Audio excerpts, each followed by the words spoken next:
Good evening, ladies and gentlemen, and welcome to the Oceanic Challenger Series. I am Max Rogi for Foglia, joined today by Zach Rusty Pie, and tonight we'll be bringing you the finals of the Oceanic Challenger Series, where Legacy Genesis will be taking on the Krispy Kreme crew. Yeah, big match tonight. Of course, the winners of this, they don't directly get to choose who they're up against, but it's bragging rights essentially, and it's going to be a big scope out for these OPL teams to see who they're up against, because both of these teams have already qualified for the promotion relegation tournament.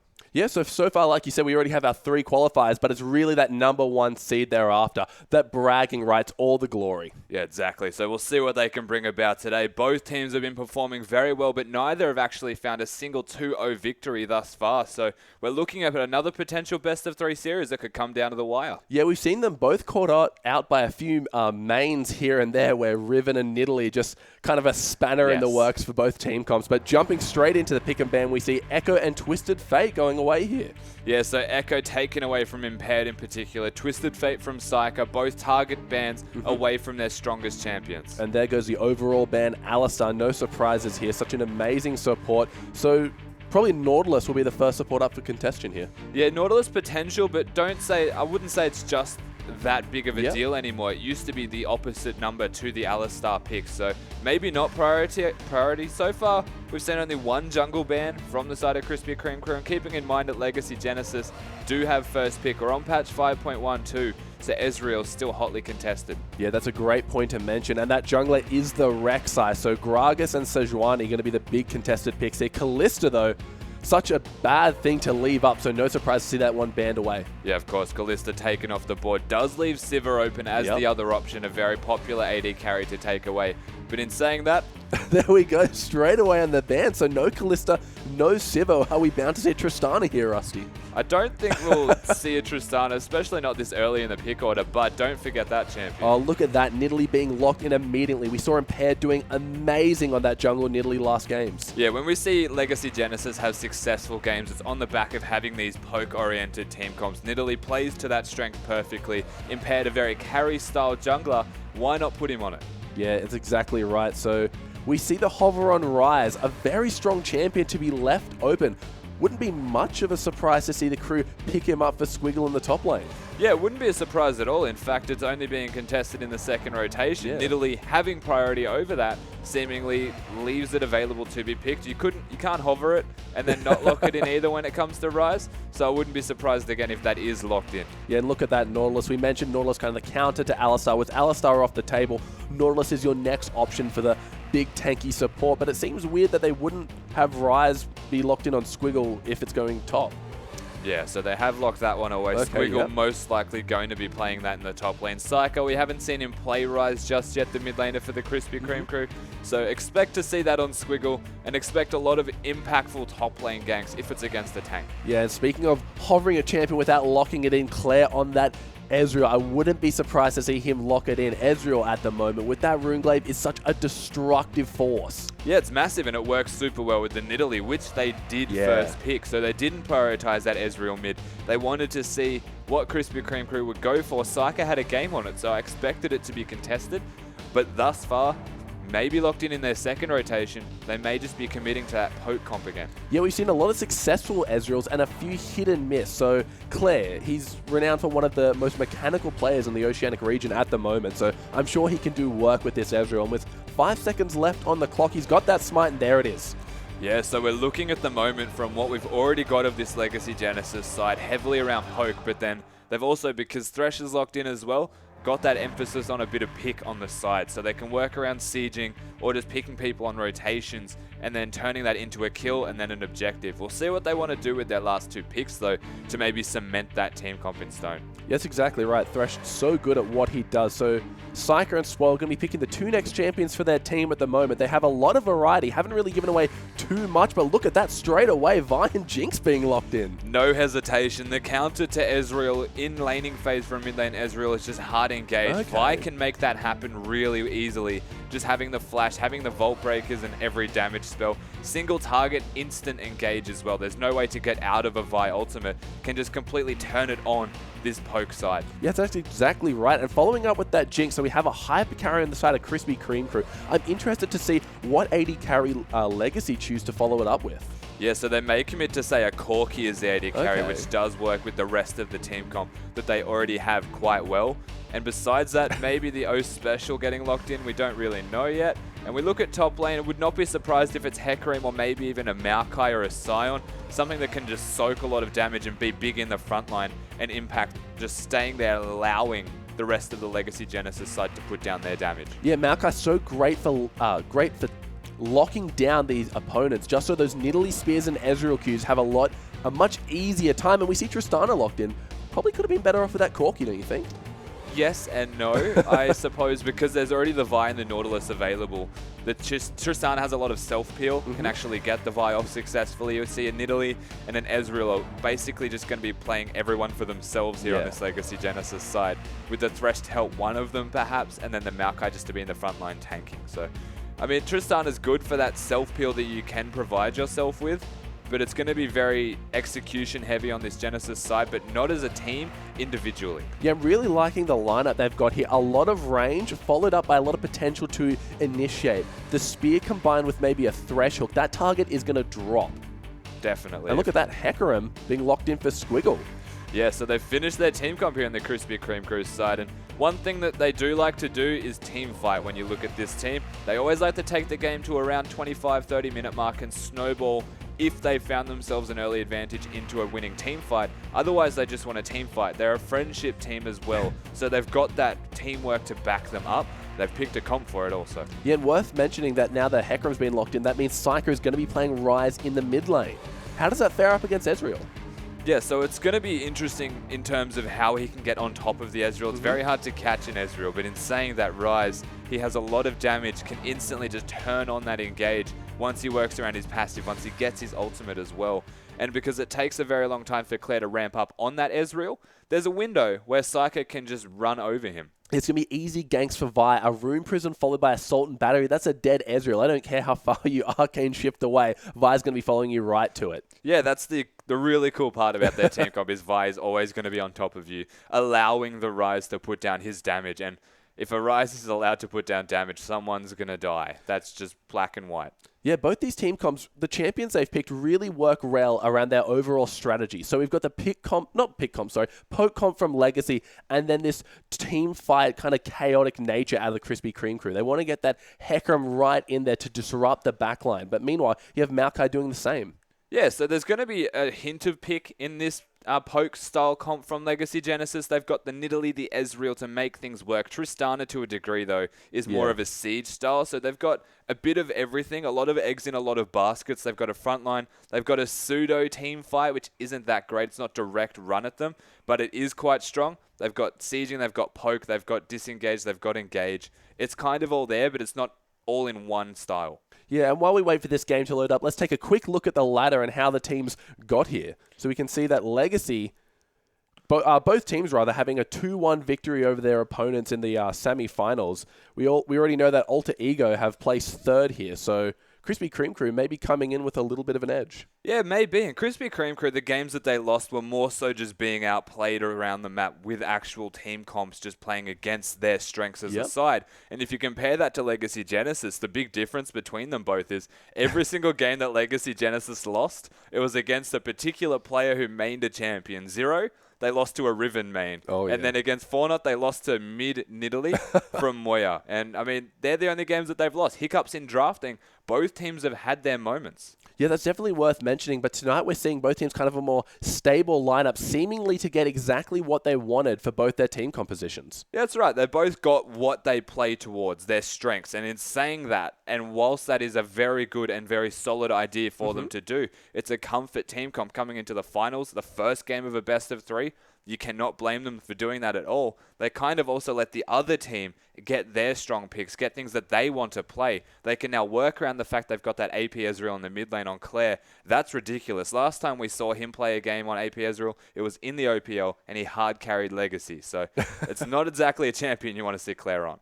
Yeah, and we mentioned that they picked Vi to kind of lock down this Ezreal, but how important is it for the rest of the team to play around this Vi also? Yeah, so if the Vi gets onto the Ezreal, gets onto a target, it's very difficult to translate that into anything further.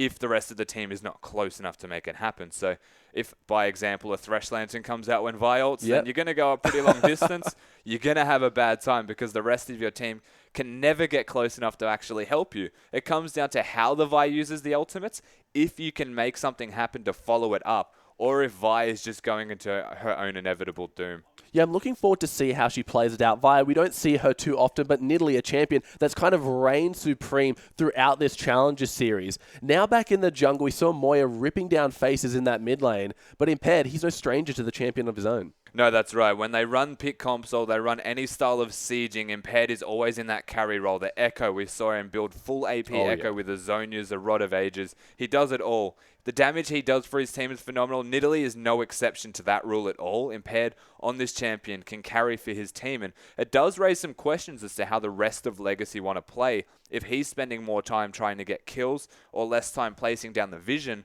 they have to adjust their own playstyle. Pac-Man in the top lane in particular needs to step up as that big tank player and have an impact in every fight. And that raises the big question mark of, can he teleport properly? Yeah, you mentioned they only are running that one big tank role, having Thresh on that support, banning away Alistar and giving up Nautilus. Thresh, is he the right choice here? Thresh is a good and bad choice, I suppose. The way that he can work around saving people against the Vi is going to be very handy, and same for the rest of the comp. Nautilus. The laning phase is okay in that regards. They're going to be fine in a 2v2, but they may not look for the 2v2 directly because they've got the Tristana, wants levels as soon as possible, and get solo farm so they don't fall behind when Tristana hits that trough. Yeah, Tristana kind of the odd one out here when you think pick comp. She really just wants to siege up those lanes. We've seen how teams play with this Tristana. They go to that, either if they lane swap or duo lane, they try to get that explosive shot on the tower and get them down as fast as possible. Yeah, and it works with the Q as well. So the attack speed with they reset each other's cooldowns by 1 second with every hit. So it's very good at sieging, very quick at taking down turrets. You can leave a Tristana by herself because, as mentioned earlier, very good at self-peel, saving herself in bad situations. Has the ultimate at 6, the self-peel has the jump away that can reset if they find a kill. So very good at actually putting a lane swap into effect and being a self-sufficient AD carry in a top lane, essentially. But if that can work, it also unlocks the Thresh. And that's the cool part, is they can work around having a Thresh with the Nidalee potentially ganking. Becomes a lot more potent because, I mean, an Ezreal Nidalee, there's no way to gank that lane. But if a Thresh is there to hook them, then there is a way to kill someone. Yeah, they're really going to have to be careful for that roaming support. And he's going to have to do a great job providing the peel from Vi, because it seems obvious that with a Ryze and a Vi, their target is going to be Claire. Is he going to have to play super safe with this smite just to avoid getting rune prisoned? So there's, I guess, a couple people that could be focused here from the Krispy Kreme crew side, not exclusively Claire. And in saying that, he's also one of the hardest people to focus because he is so mobile. He is an Ezreal after all. So maybe the Tristana's the focus, maybe it's going to be someone else, but they've got so many threats that it may play to their favor. Again, it comes down to how they can execute those team fights. Alrighty guys, on that note, we're going to be jumping into the first game. Legacy Genesis taking on the Krispy Kreme crew. Oh, looks like Nidalee just moving up a little bit here, getting a nice ward. Not going to spot anyone out immediately, but everyone just walking to their respective positions at the moment. Yeah, you can see a lot of stack to start the game off in that bush, trying to catch someone out. It's essentially the Krispy Kreme crew special is to just stack a bush and wait for someone at level 1. Hope they invade. But in saying that, there has been no invades from Genesis. They have just put down their fan vision, neutral but a tiny bit deep, and then they're just going to start their own jungle. Yeah, they really want to allow Pac-Man to get that early level 2 that Maokai's love to do. Doesn't want to get the saplings interrupted. And we see Blind Turkey and Spoil just kind of moving up a little bit here. Probably just want to get a ward with some backup. But looks like Cycle will be following. Stop the Raptors, I believe, of the Maokai. Yeah, very smart. Don't want to allow him to just freely stack those saplings. Psyker going to get the ward down to prevent Pac-Man from being greedy there.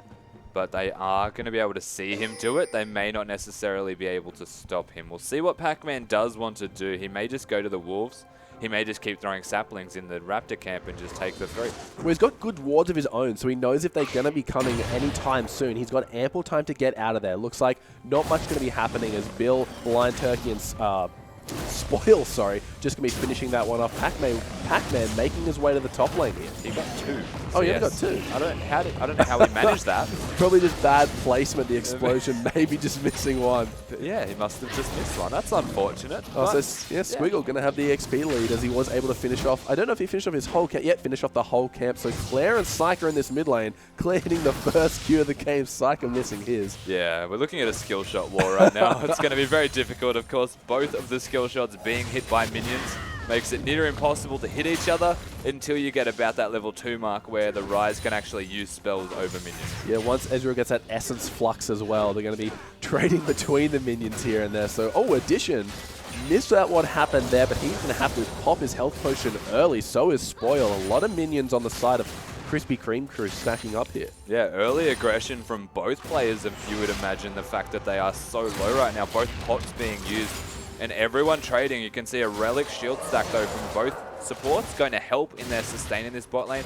They may not be looking to recall anytime soon. Yeah, Becky's still level 1, not going to provide more than just that innate hook at the moment. There we go, hitting his level 2, Nidalee just in the jungle, so she will be able to provide help should a dive ensue.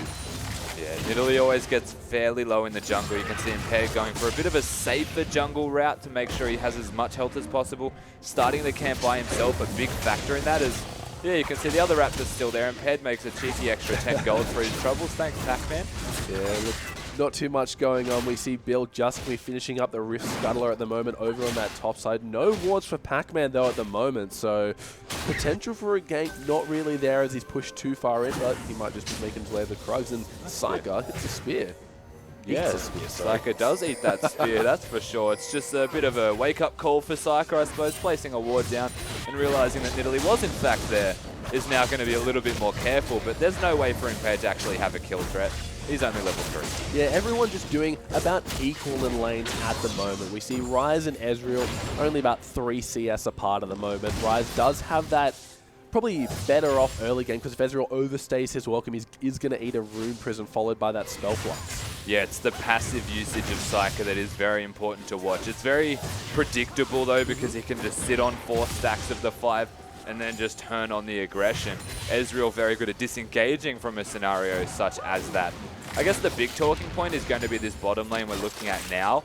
And if Addition can keep himself in this lane with Spoil having such a large health advantage. Yeah, look at that. Taken down to about half. We don't see the aggressive positioning from Blind Turkey yet. He is just kind of standing on the way here, but here it goes. He gets a nice E, gonna force the rocket jump, but that's all he's looking for at the moment. Yeah, but forcing the rocket jump is still Addition having to lose health to force the jump away. So in a very awkward position here, Legacy Genesis bot lane. Only having 30 CS is about the pickaxe, but it's not just the BF sword, which he wants so much. Oh, Impaired, he's trying to go for a cheeky gank, but nice pink ward placement is going to spot him out. But as Squiggle noticed here, he's just going to recall while Impaired finishes off that pink ward.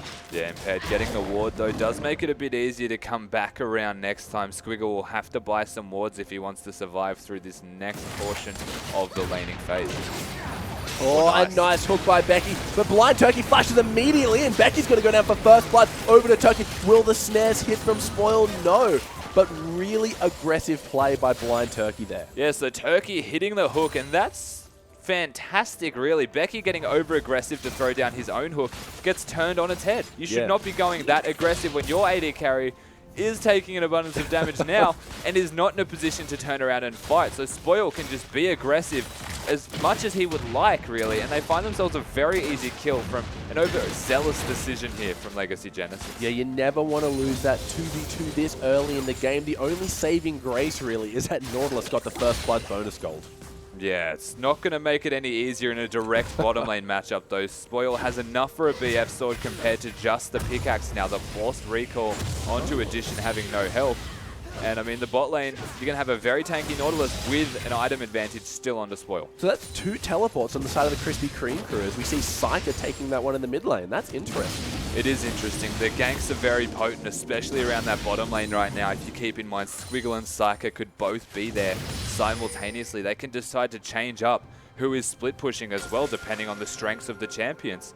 We know that Squiggle is very good against AD mid laners, but he's also very good against passive mid laners, where he can just bring the aggression to them. Yeah, Pac-Man just in the top lane, going to be cleaning up those minions. Has a little bit of a CS lead on top of Squiggle. He did have to recall a little bit earlier, but getting some aggression here. A nice chunk of damage coming out of Pac-Man. He has popped the ultimate, just wants to keep Squiggle on his toes. Yeah, doing a bit of damage there, trying to keep control of the lane, and he well and truly has that control right now. I mean, in a great position. Oh, look at this. We see Bill in the bot lane. Does he want to go for something? Level 6, so he's got that Assault and Battery, that lock on with the basically Blind Turkey and Bill, both having kind of the same ultimates here. Unavoidable knockups. Going to be doing a great job if they can land them successfully. Yeah, it's a fantastic combo to work around having a Rise, having the Jinx ultimate even as well. Addition, it looked like he may have been in a little bit of trouble, but the Chompers didn't hit. They put down a nice pink ward to clear out any vision to allow Bill safe passage. Yeah, this bot lane of Legacy Genesis pretty much can't lane already, so having Bill there just to pressure them, make it a little bit harder, zones them away from minions right now. They're definitely struggling, and it's only going to get worse once Tristana hits that mid-game trough in between the first and second items. Yeah, they are struggling at the moment. Claire going to be picking up his blue buff. Ezreal needs that so badly, but look at this top lane. Pac-Man just doing work on his counterpart. Squiggle, although, does have the teleport available, but in the bot lane we see maybe a double kill coming out of Spoil here. If he can get one more rocket, there it is. Yeah, nice tanking from Blind Turkey to ensure the kills are secured. Spoil not worrying about the tower damage. They get a very easy double kill. It's just like clockwork in this bottom lane right now. Krispy Kreme crew are putting on a clinic. Yeah, you mentioned how far ahead Spoil was. That BF sword, in comparison to only a pickaxe, all it took was for Blind Turkey to find a nice ultimate, maybe knock up 2 members, and he's going to clean up 2 kills for his ADC. Yeah, you can see the tankiness of this Nautilus being in that bottom lane, having the first kill already, helping him out with the Sidestone first buy, allowing him to tank for his Jinx, and the build being pressured down there, or just putting some pressure down there even with just presence. The fact he didn't even find a gank didn't really matter because it zoned them away from any control, and Tristana naturally pushing against what is a Jinx that's ahead is rough. Oh, still, he might be in trouble here. The spear does land there, waiting out his ultimate before she uses the pounce. She's going to use it anyway and finish off Squiggle before he can even escape. That was a fantastic spear, though. Yep. The fact that you could keep in mind Pac-Man's Q and not just the twisted advance locking them up and still connect that is just signs of an expert middle. Yeah, he really played that to perfection. I saw earlier that Legacy Genesis, they did have vision of the dragon going down, and Claire had the ultimate available, but did choose to try and steal it away. Kind of interesting considering he's just holding on to it for now. May have been nice to go for just the attempt. A lot of Ezreals, before they finish their Runeglaive, use their ultimate to clear waves in the mid lane. Rise not necessarily pressuring him. He can save that ultimate, hold onto it, and then use it for damage onto champions, besides maybe just the chance of a steal. And it's very hard to steal it away from a buy. So now we've seen that in the top lane, they were able to pick themselves up a kill, but in the bot lane, Legacy Genesis are struggling.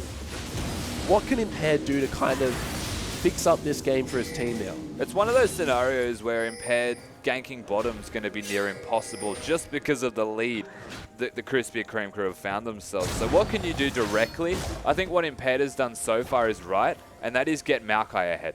Get someone ahead that can impact the bot lane as well as their own.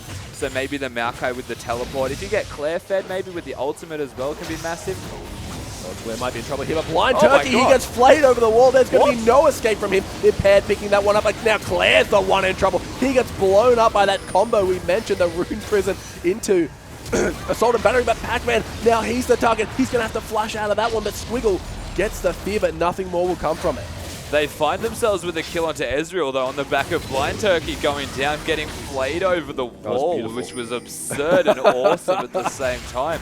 Well done from Becky to make something happen after losing the bot lane very hard, working around some rotations. Tristana getting free farms, going to be nice, and Jinx not actually having an impact even with the ultimate used there. So all in all, they find themselves a 1-for-1, but this is the strength of the Vi against Ezreal, is you can just go, and there is no way for an Ezreal to stop it. Yeah, we saw him try to arcane shift out of there, but it didn't matter. I really love the coordination by both teams. As soon as either party was in trouble, everyone just showed up. Aside from Addition, but he was doing exactly what he needed to do. So we see Pac-Man and Squiggle up here just trading down below. Squiggle's pretty low on mana though, so I don't know how long he wants to keep this fight going. He's looking to push it out and then recall, I would imagine. He does not have the capacity to continue trading. Impaired is going to show up just to ensure that he recalls, because if he stayed, he was in a very bad position. Impaired's the saving grace of this team right now. The rest of them 0 and 1 at the moment. Claire's got his farm. Top lane's doing well, but Impaired is the carry right now. And thankfully, Impaired has shown a track record of being able to carry super hard. That's where he is onto at the moment. It looks like he's just going to be cleaning up this pink ward for himself. Bill in that mid lane. He may have killed Ezreal once, but you can't count out that now that he has his Runeblade finish, he picked up that Trailblazer to allow himself to clear a little bit more efficiently. Impaired, he's pretty far behind enemy lines at the moment.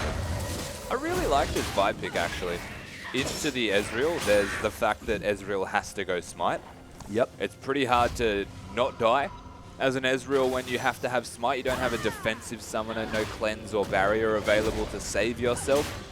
Oh, Impaired. Looks like he cancelled the recall. Sees Bill and Squiggle in the top lane. A lot of damage onto Bill. He turns it around, though. Does he want to fight this? Pac-Man's going to be the first one to get there, and the Ezreal coming through, picking him off, and Squiggle too late to the party. Fantastic work right there from Legacy Genesis. The teamwork between the jungler and the mid lane to ensure Impaired's aggressive to the point where the ultimate can still connect. You can see these two have played together for a long time. Yeah, we've mentioned how important it is for Impaired to do well by his team, but what can the rest of them do to ensure that he isn't the only threat here? They just have to facilitate him at the moment to allow themselves to get ahead. Having those assists in the mid lane is going to help. He's getting his farm, so still starting to ramp up in strength in the mid lane. The big issue is just going to be what can this Tristana do at all. And in terms of helping out Impaired, it's going to be more so just split pushing and bringing someone down with you. If you can make the map a 4v4, then it might start to favor Legacy Genesis more. Yeah, Psycho starts to look really scary in that mid lane. Every time he advances on Claire with that shield, has to turn tail and run. Looks like not going to be doing much in that top lane. Both brawlers just trading blows. Pac-Man does have a little bit of advantage here, having his Catalyst. He's got a bit of sustain in favor of him, but Hecarim has a lot of sustain with his W himself. So both top laners are essentially just butting heads. The fact that you had to force the Spectre's Cal Merc Treads by, though, onto Squiggle is a sign that you're doing very well in laning phase.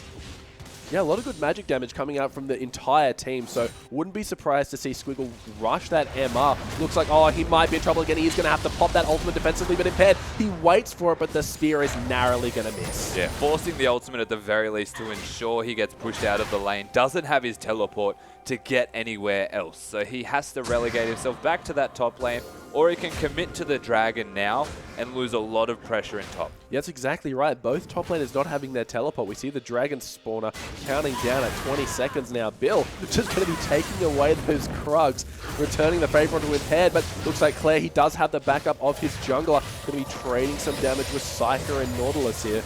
Looks like both teams really want to contest this dragon. They do. The dragons are hot commodity right now, besides the Krugs, which seem to have been stolen from each respective team. Top tower does fall, though. Yeah, look at that. Pac-Man, he won't have his teleport up, and it doesn't look like he's making any signs of coming down. Really, the only hope is a stray Nidalee Spear or Ezreal ult, but Ezreal all the way back in the base, probably not going to go for an ulti here. No, not having the teleport onto Maokai, the decision was made from Squiggle to go for the dragon, so they trade a turret, they trade gold for the dragon. It is the second dragon, though, so it's starting to ramp up for the crew. Well, they're going to lose a mid tower here. Becky and Impaired going to be doing their best to block it off, but once, if Bill gets in there with the backup from Blind Turkey, you really just can't stand around under these towers. No, the pressure that the Krispy Kreme crew are putting down is starting to mount right now. They're finding themselves in a much more comfortable position to force objectives. They just got the dragon. They've translated that dragon into the mid lane turret, and just the sheer numbers game that they're playing right now. The fact that Jinx has an infinity edge and almost has Berserker Greaves compared to Tristana with a BF Sword, Berserker Greaves, and a pickaxe, you cannot compare them, really. And so they've got this pressure on the map now because they can work around the strength of the Jinx and just put themselves in better positions on the map. All right, we're just going to have a brief pause at the moment, but yet Tristana, she's yet to find her groove, really losing out that early laning phase where the Nautilus and Jinx could just pressure her down constantly and constantly. Yeah, they lost 2v2 twice in a row, Yeah. so they found themselves in a horrendous position in this bottom lane, and Tristana, notorious for hitting those power troughs and not actually being able to do anything at all, can now do even less than nothing and has to just sit bot lane and try and split push, get some farm, maybe find a sneaky outer turret if possible, but it's just not going to have an impact. Whereas you look at Spoil on that Jinx, is going to be everywhere, affecting everything. has the ultimate even if split pushing with Triss. Yeah, and Triss was really their main damage to tower threat at the moment. So they're going to be able to find the poke, but will they be able to take down these towers quick enough to make use of their siege composition? Yeah, and I guess the next question would be, are they going to be able to stack magic resistance from the Krispy Kreme crew and just null the threat that is going to be Nidalee, Ezreal, Maokai? They're not going to be able to do anything at all. So if they don't have a Tristana once it hits late game, then they're going to struggle by a lot. Yeah, they're really banking on Triss just farming in that bot lane and getting to that late game hyper carry she needs to be. Getting that extra range every few levels or so is going to provide her a little bit of safe haven here and there. But Impaired, he just needs to put the team on his back and get him through this hurdle. It's going to be very important that Impaired can bridge the gap of the rest of his team. It's going to be difficult to do, though. He does have Claire to back him up, thankfully. So their poke, their siege, their wave clear in particular from the Ezreal and the Maokai is still going to be good. And it's very difficult for Krispy Kreme crew to siege if they're there to prevent it from happening. In saying that, they've got one purpose here from the crew, and that is to dive. They've got the Vi to make it happen, the Hecarim to follow it up, the Nautilus ultimate as well. Uncleansable CC that is going to be knocking them up and around.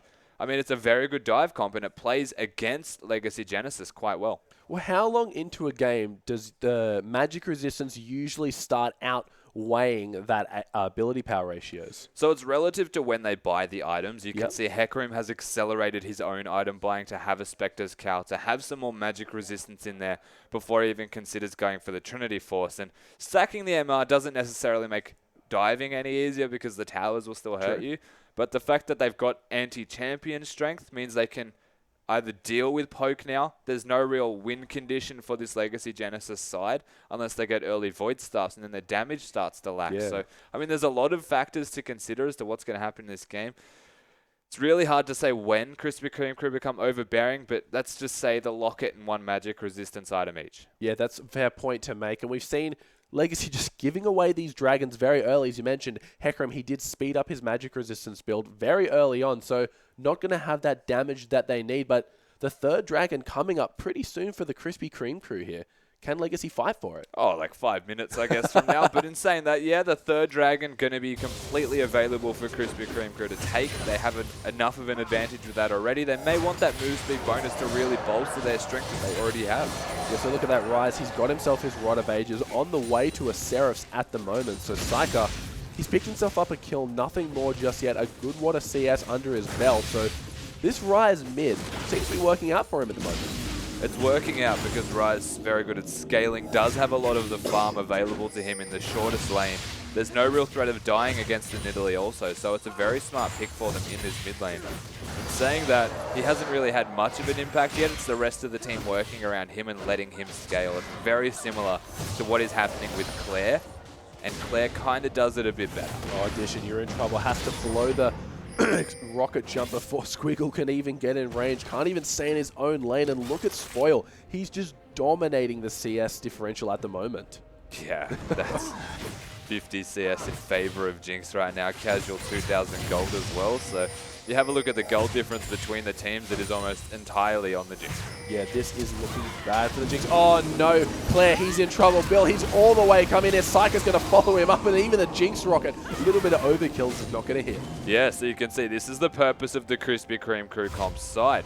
They've got the Vi, they've got the Rise to follow it up. The Flash is being used by both of them respectively, but they found a very simple kill. There's no way for Claire to live that. He has a Smite. Smite's not going to save him against a Rise and a Vi's Burst. Yeah, that's exactly right. Do you think it's worth wasting 2 flashes though? What are they going to get out of this at the moment? They've got control of the map right now. The fact that Ezreal is dead removes a lot of their wave clear as well. Nidalee not having that strength, and they can just rotate towards the turret if the kill is well timed.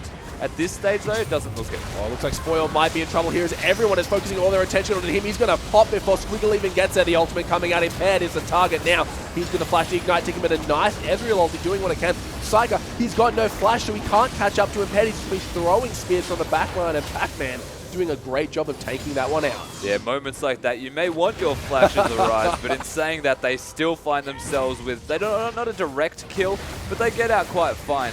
They're just unlucky, I guess, to not find a kill of their own. Impaired playing it very well, connecting the spears, doesn't really seem to miss. Yeah, really the one saving grace for Legacy here, doing a great job with those executions. Oh, it's still resetting. Why'd you spear it? The buff is so troll. Oh, Claire, he's going to be able to pick himself that one up with the smite, don't forget. Oh no, didn't even use the smite, my apologies. So, going to be saving that just to wave clear here.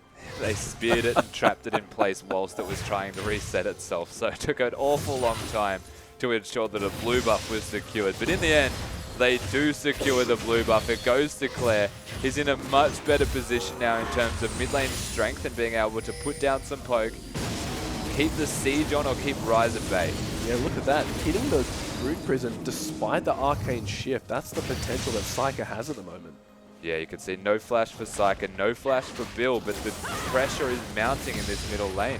The numbers game is completely being played by Krispy Kreme crew right now, and they have got the advantage. Oh, they know Blind Turkey. He might have been caught out here. They're just trying to get their poke down, but Impaired, what are you doing? You've come over the wall. Can he get the land out? No, but Claire is going to find himself one. Oh, here comes Addition. He gets the shutdown gold. Spoils in a lot of trouble. Now, one more shot from Addition, but that's a double kill for Claire, but Psyker on the backline. He's focusing his attention onto Pac-Man. Can he finish him off? Claire and Addition doing what they can to keep everyone at bay. Pac-Man, he's so low, but he's so tanking the Ezreal on. Is that enough for Addition to re-engage? Claire thinks so as he jumps back in there. Be careful. Ooh, what a team fight. That was great. Addition picked himself up a kill. 2 shutdowns for Claire. Very important. Claire played that fight to a T. You can see the zone use completed from Impaired. Couldn't use it because of the vials, I believe, so locked him down.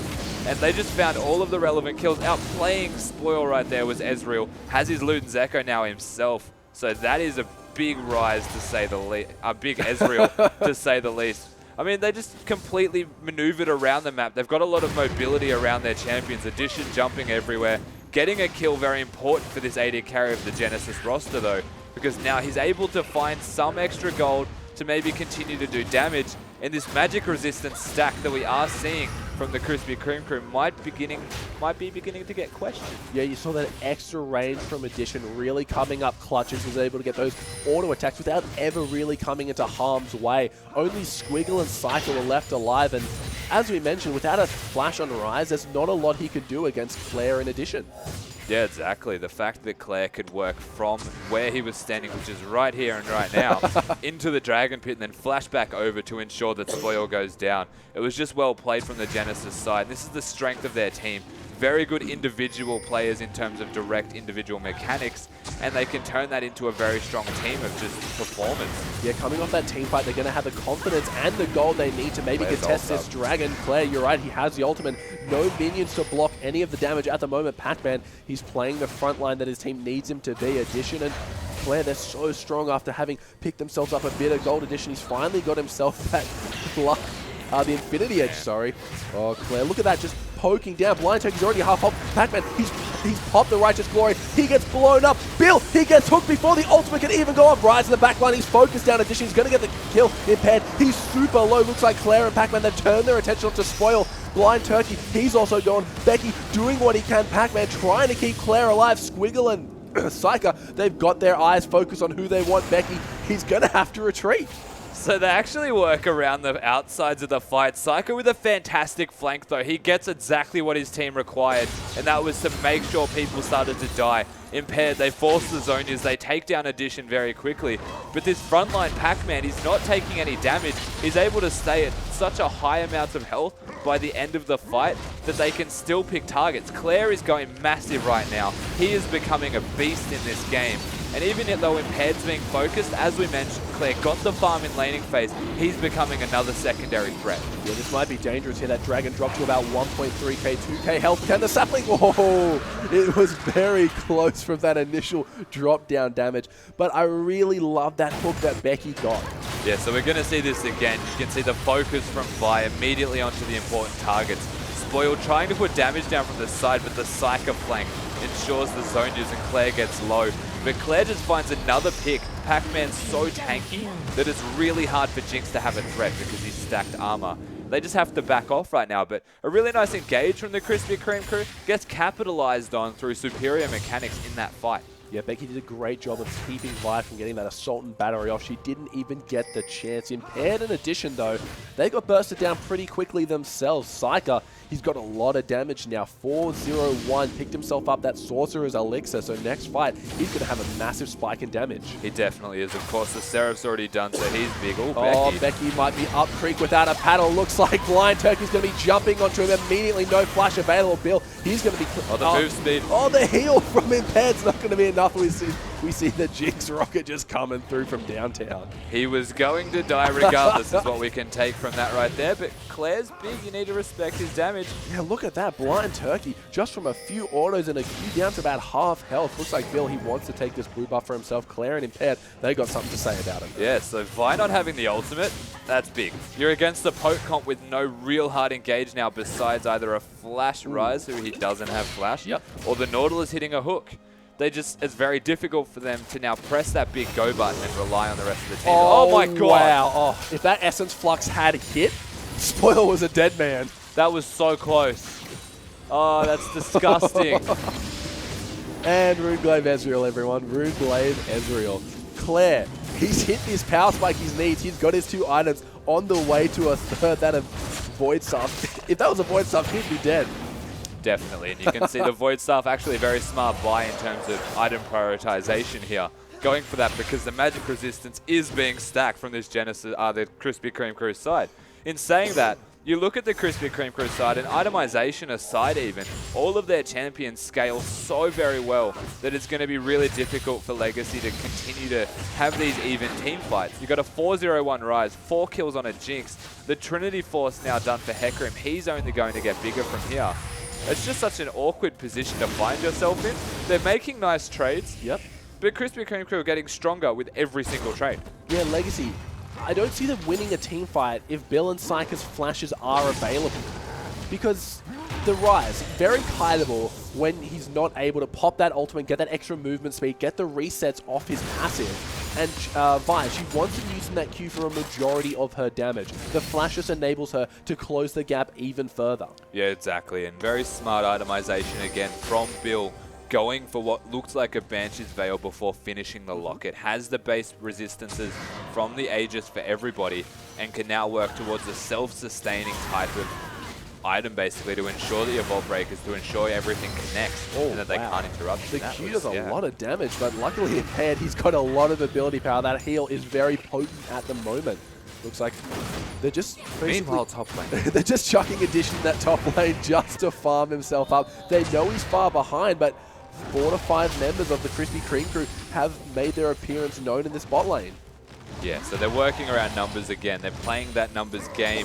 They've got control. They took the red buff away from Legacy Genesis. They now want to translate that into a bottom turret, or I guess it can't be a dragon. It's already down. Yeah. But you can see Addition now finally hitting that turret in the top lane.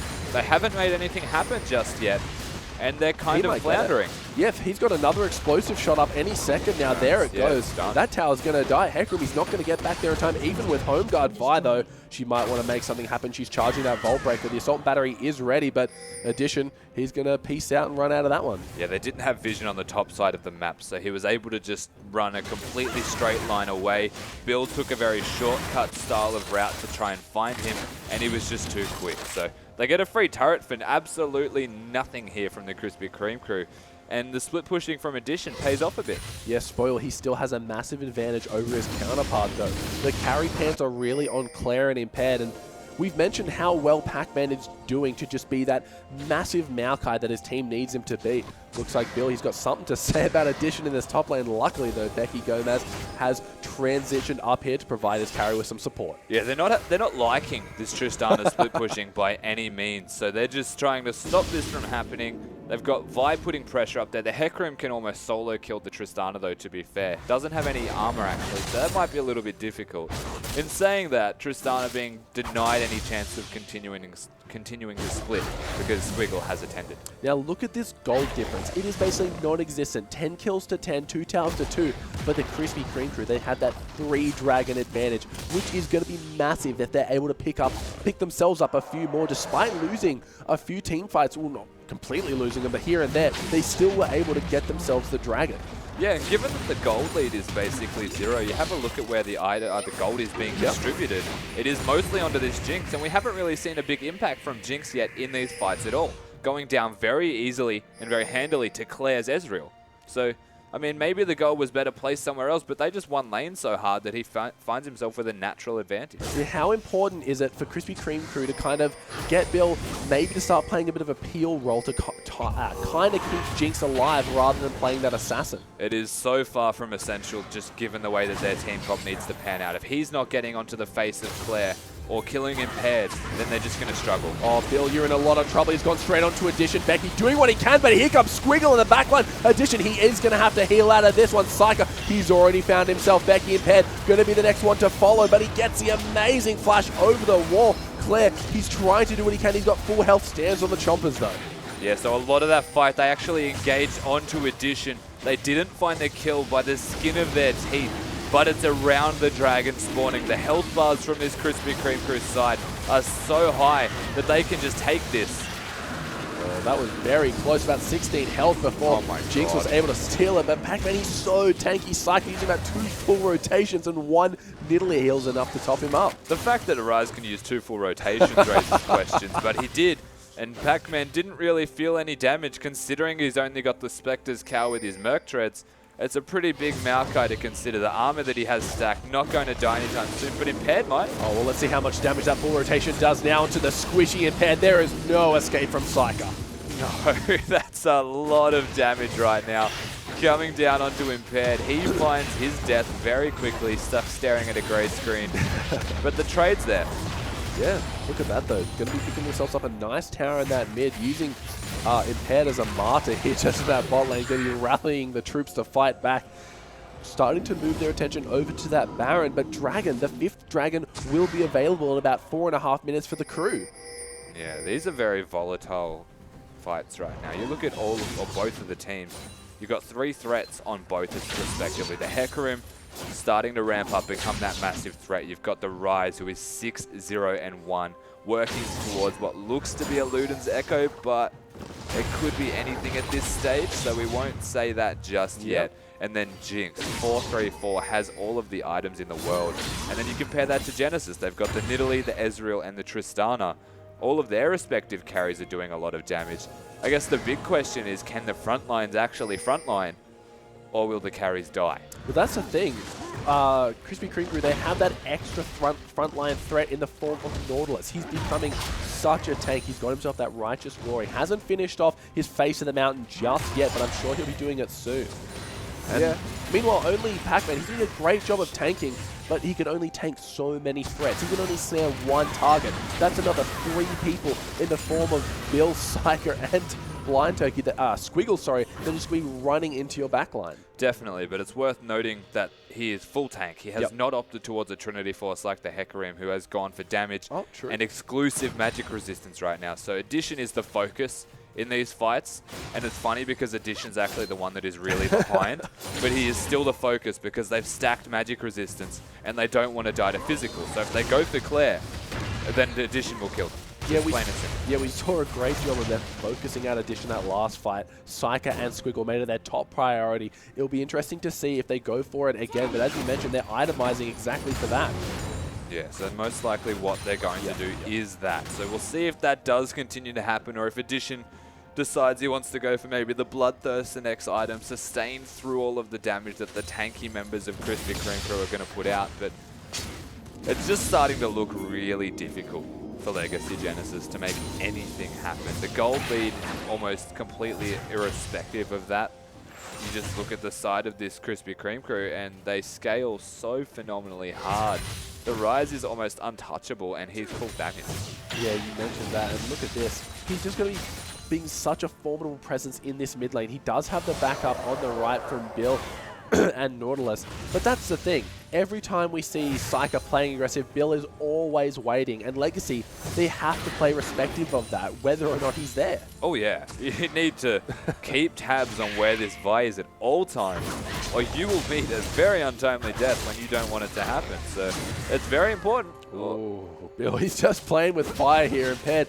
He's not very tanky. The only defensive items he really has is that Seraphs and the Zonias, just going to be providing him a little bit of survivability. We see Addition in that top lane, just been doing what he can to keep Squiggle at bay. Yeah, Addition just wants to continue split pushing from the looks of it, but he's going to have to be a very big presence in team fights, so he can't continue to split push forever. Has the last Whisper completed, bought that almost outright besides just having a longsword prior to this, so that's a big buy for Addition. And in terms of their damage output, I'm not actually sure if going for that last Whisper was the right decision, given that they have basically no armor. Yeah, that is true, and we see on the other side, Spoil, he's picked himself up that Banshee's Vow, going to be making the poke even less effective, going to be able to soak up an Ezreal Q or maybe even a Nidalee Spear. Yeah. Or even if the Maokai teleports, that's a twisted advance. Yeah, super tanky. It's pretty... He's in a great spot right now. Krispy Kreme, it's their game to lose. But so far we haven't seen them really do anything besides scale. What are the important factors they need to do to change from scaling into winning? Dragon number 4, 1 minute till the next dragon. If I had to give a win condition to the Krispy Kreme crew, it's going to be dragon number 5. They're able to just sit around, maybe get some elixirs before they go for this 5th dragon, ensure that they get it. Yeah, you're They've right. got control of the dragon. That's going to be the driving force they need to just bring this game home. Legacy Genesis, they know this also. They're going to have to try their darndest to make sure this dragon isn't for free. Krispy Kreme crew are about to run a 1-3-1 from the looks of it. Oh, They've got 2 teleports. 2 teleports, that's so right. they can very easily work around split pushing until Legacy Genesis leave the dragon pit.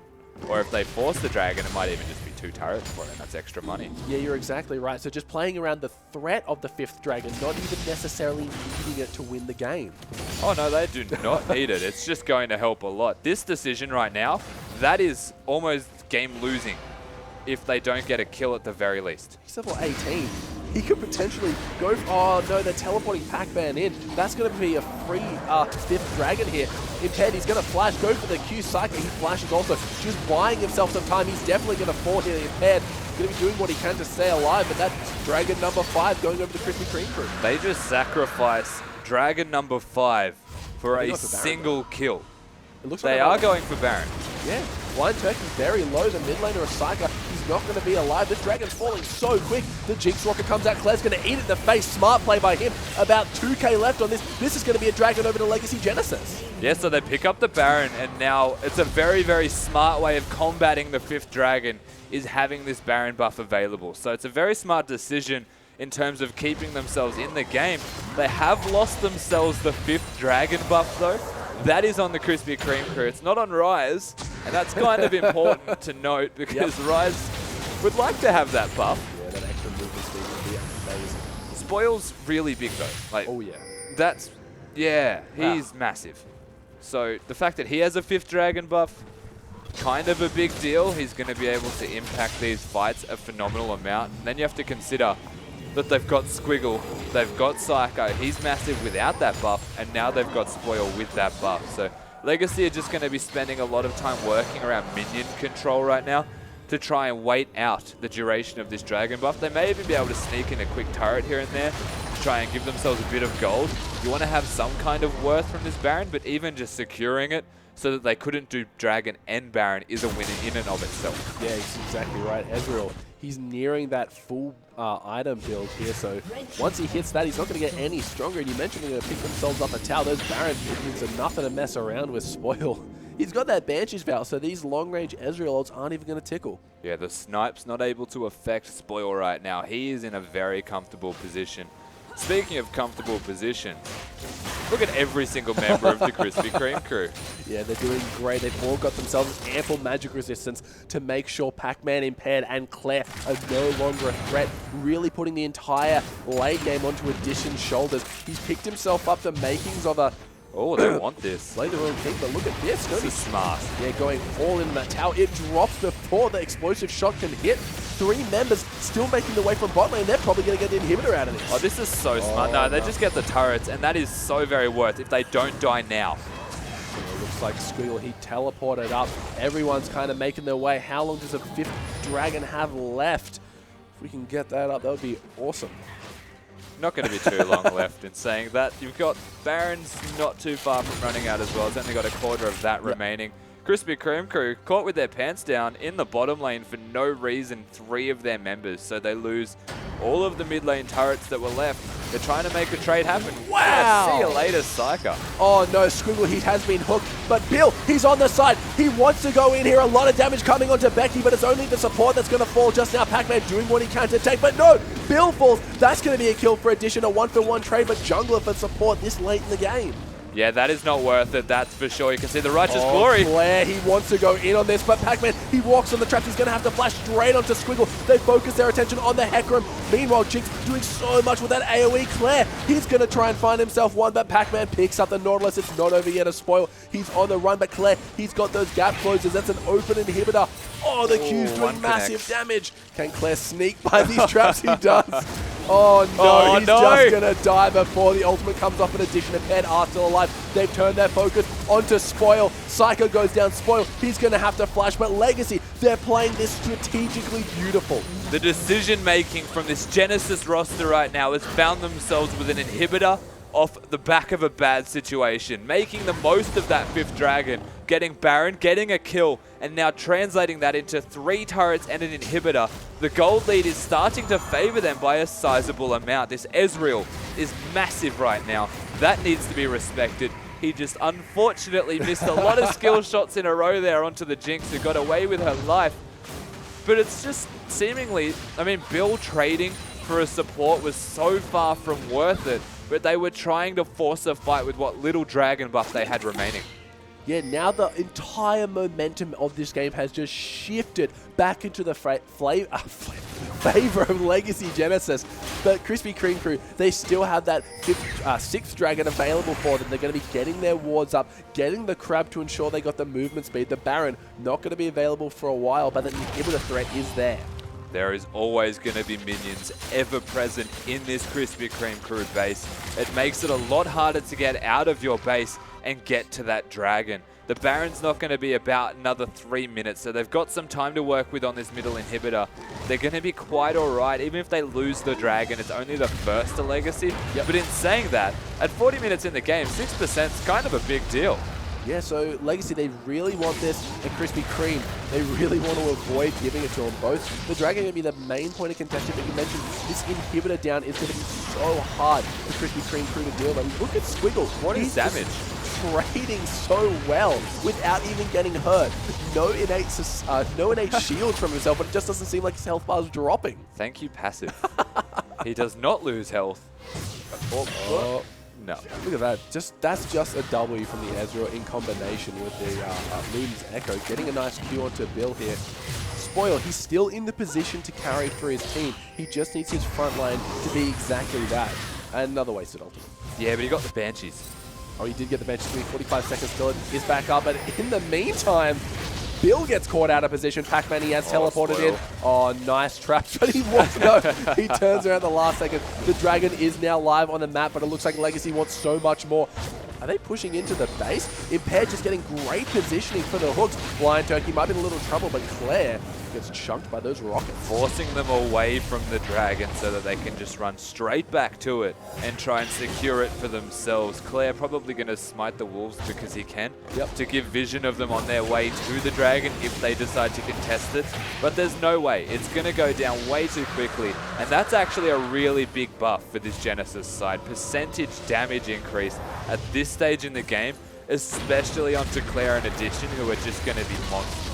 Yeah, Addition really doing what he can to just stay relevant in this game. We saw how much he was struggling, but it seems he's got himself back up here, and he's becoming that threat that his team needs him to be. And with only 25 seconds left on this Baron, Krispy Kreme crew are going to have to contest. Yeah, these farm amounts are starting to just go through the roof. Oh, wow, look at that.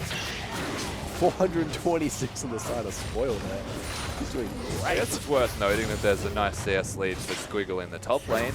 Champions that are getting starved in terms of their relative gold income. You can see a lot more items starting to come to fruition here for Squiggle, but not really able to have much of an impact in these fights right now, as he's just spending a lot of his time trying his best to kill people that don't die. Yeah, it looks like Claire, he's almost finished that holy trinity of needlessly large rod items. Probably going to be getting himself that hourglass to finish it all off. Yeah, he's actually just making his ultimate pop Banshee's Veils at the moment. So I'd like to see one connect before it pops a Banshee's or after a Banshee's is already gone. But till then, I don't really have a damage assessment yet of this Ezreal. It's safe to say he's going to hurt. Yeah. The question is, can he one-hit someone with all of that damage? We saw how much it did to Psyker a little bit earlier on, and while Rise, he doesn't have that many defensive stats, just the raw HP he's packing at the moment is just huge. Yeah, Rise is the one most likely to die. The fact he's gone for that Zonya's Hourglass as well puts him in a position where he has some utility. Oh, Hecarim's teleporting in. Where does he want to go? Addition might be the target here as he split from the team. He is going to have to ultimate away and then jump to safety. Vi, she's chosen him. Looks like the Lantern is going to be there, but here comes Squiggle. They're focusing everything they can onto Addition. He's got to play the Rune King, going to keep him alive. The ultimate coming through, picking off Squiggle Bill. He's in a lot of trouble now. Impaired, trying to do what he can. Pac-Man in the back, but here comes a teleport from Psyker. Going to be focusing attention onto Becky, but that's just a support. Meanwhile, Pac-Man, he's so damn tanky. Will he finally die? Yes, he does. Spoil. Gets the crit. Oh my lord! A double kill from one rocket. Impaired's going to fall. That's a triple kill. He's going to be running in. Addition's the next target. Can he get away? He's going to have to flash and rocket jump. The fact that Addition is alive, a big factor. They can't just push down turrets. The control of the minions, the side waves are still favoring Legacy Genesis, so they just have to go for this Baron.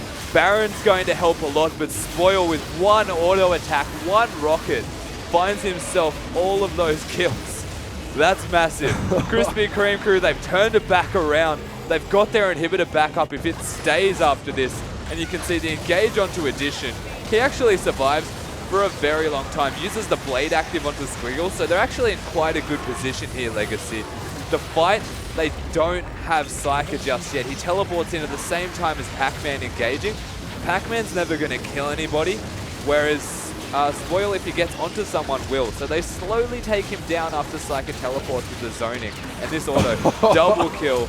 They almost get the next kill. He was looking for his own Penta, but could not find it. Krispy Kreme on the back of Spoil.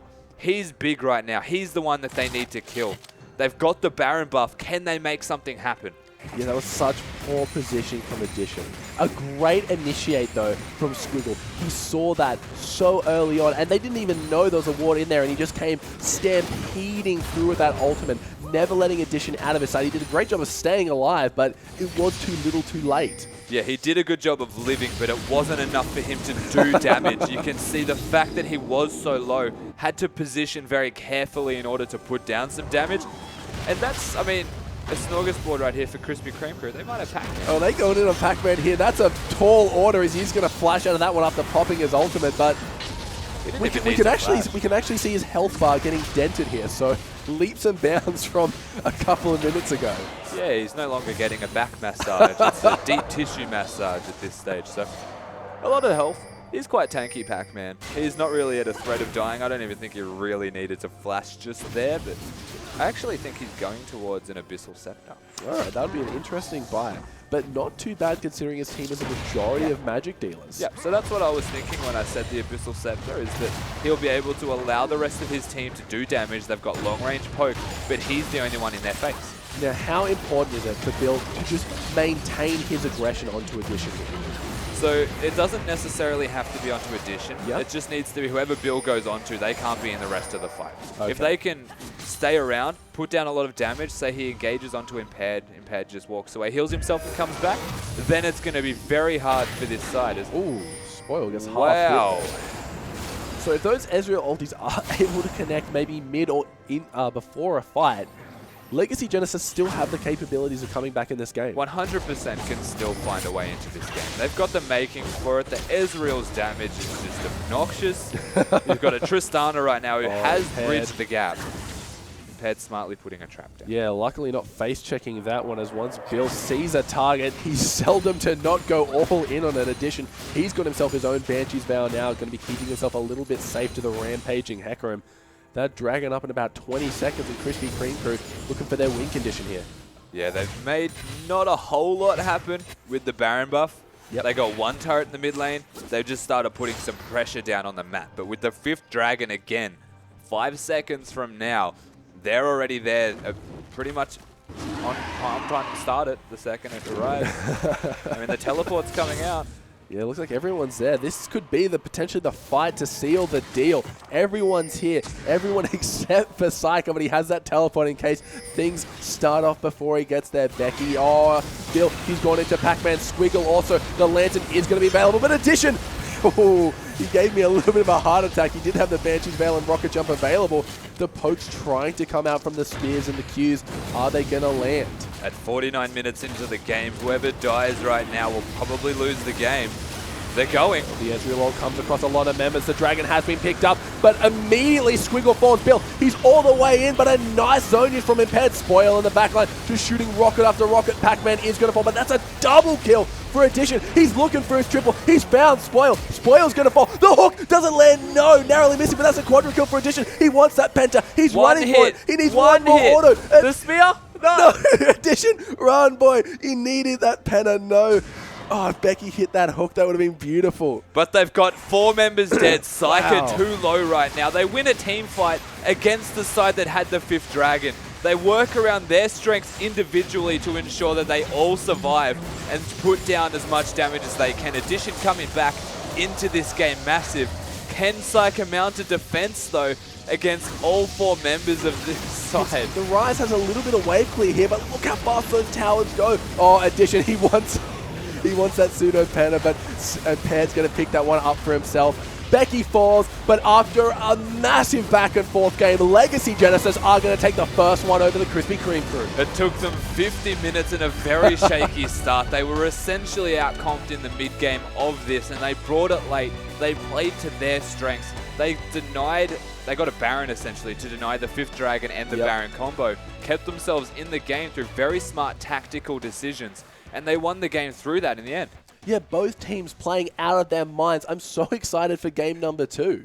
Yeah, it's going to be a very important game if the first way is any way to judge it. But speaking how excited I am for game number 2, after the break, we'll be back with that.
Good evening, ladies and gentlemen. Welcome back to the Oceanic Challenger Series. I'm Max Rogie for Foglia. Joining me tonight is Zach Rusty Pie, and what a game did we just watch? It was a massive game. It went to about 7 dragons. Baron's taken twice. Everything was going on, and in the end, Legacy Genesis, with very good team fighting and strategic play, find themselves now 1-up in this best-of-3 series. Yeah, they did a great job to play around Addition, having a really tough early game, losing 2-2v2s in the bot lane. Not something you really want going into such an important match, but was able to just stick it out and become that late-game hyper carry his team needed. Yeah, that's right. We saw Spoil from the Krispy Kreme crew going massive in that game. He was finding kills everywhere. That was on the back of a very good laning phase, taking out Addition and making him have a very bad time. They came through strong in the end, sitting inside a slicing Maelstrom to deny the entirety of that fight.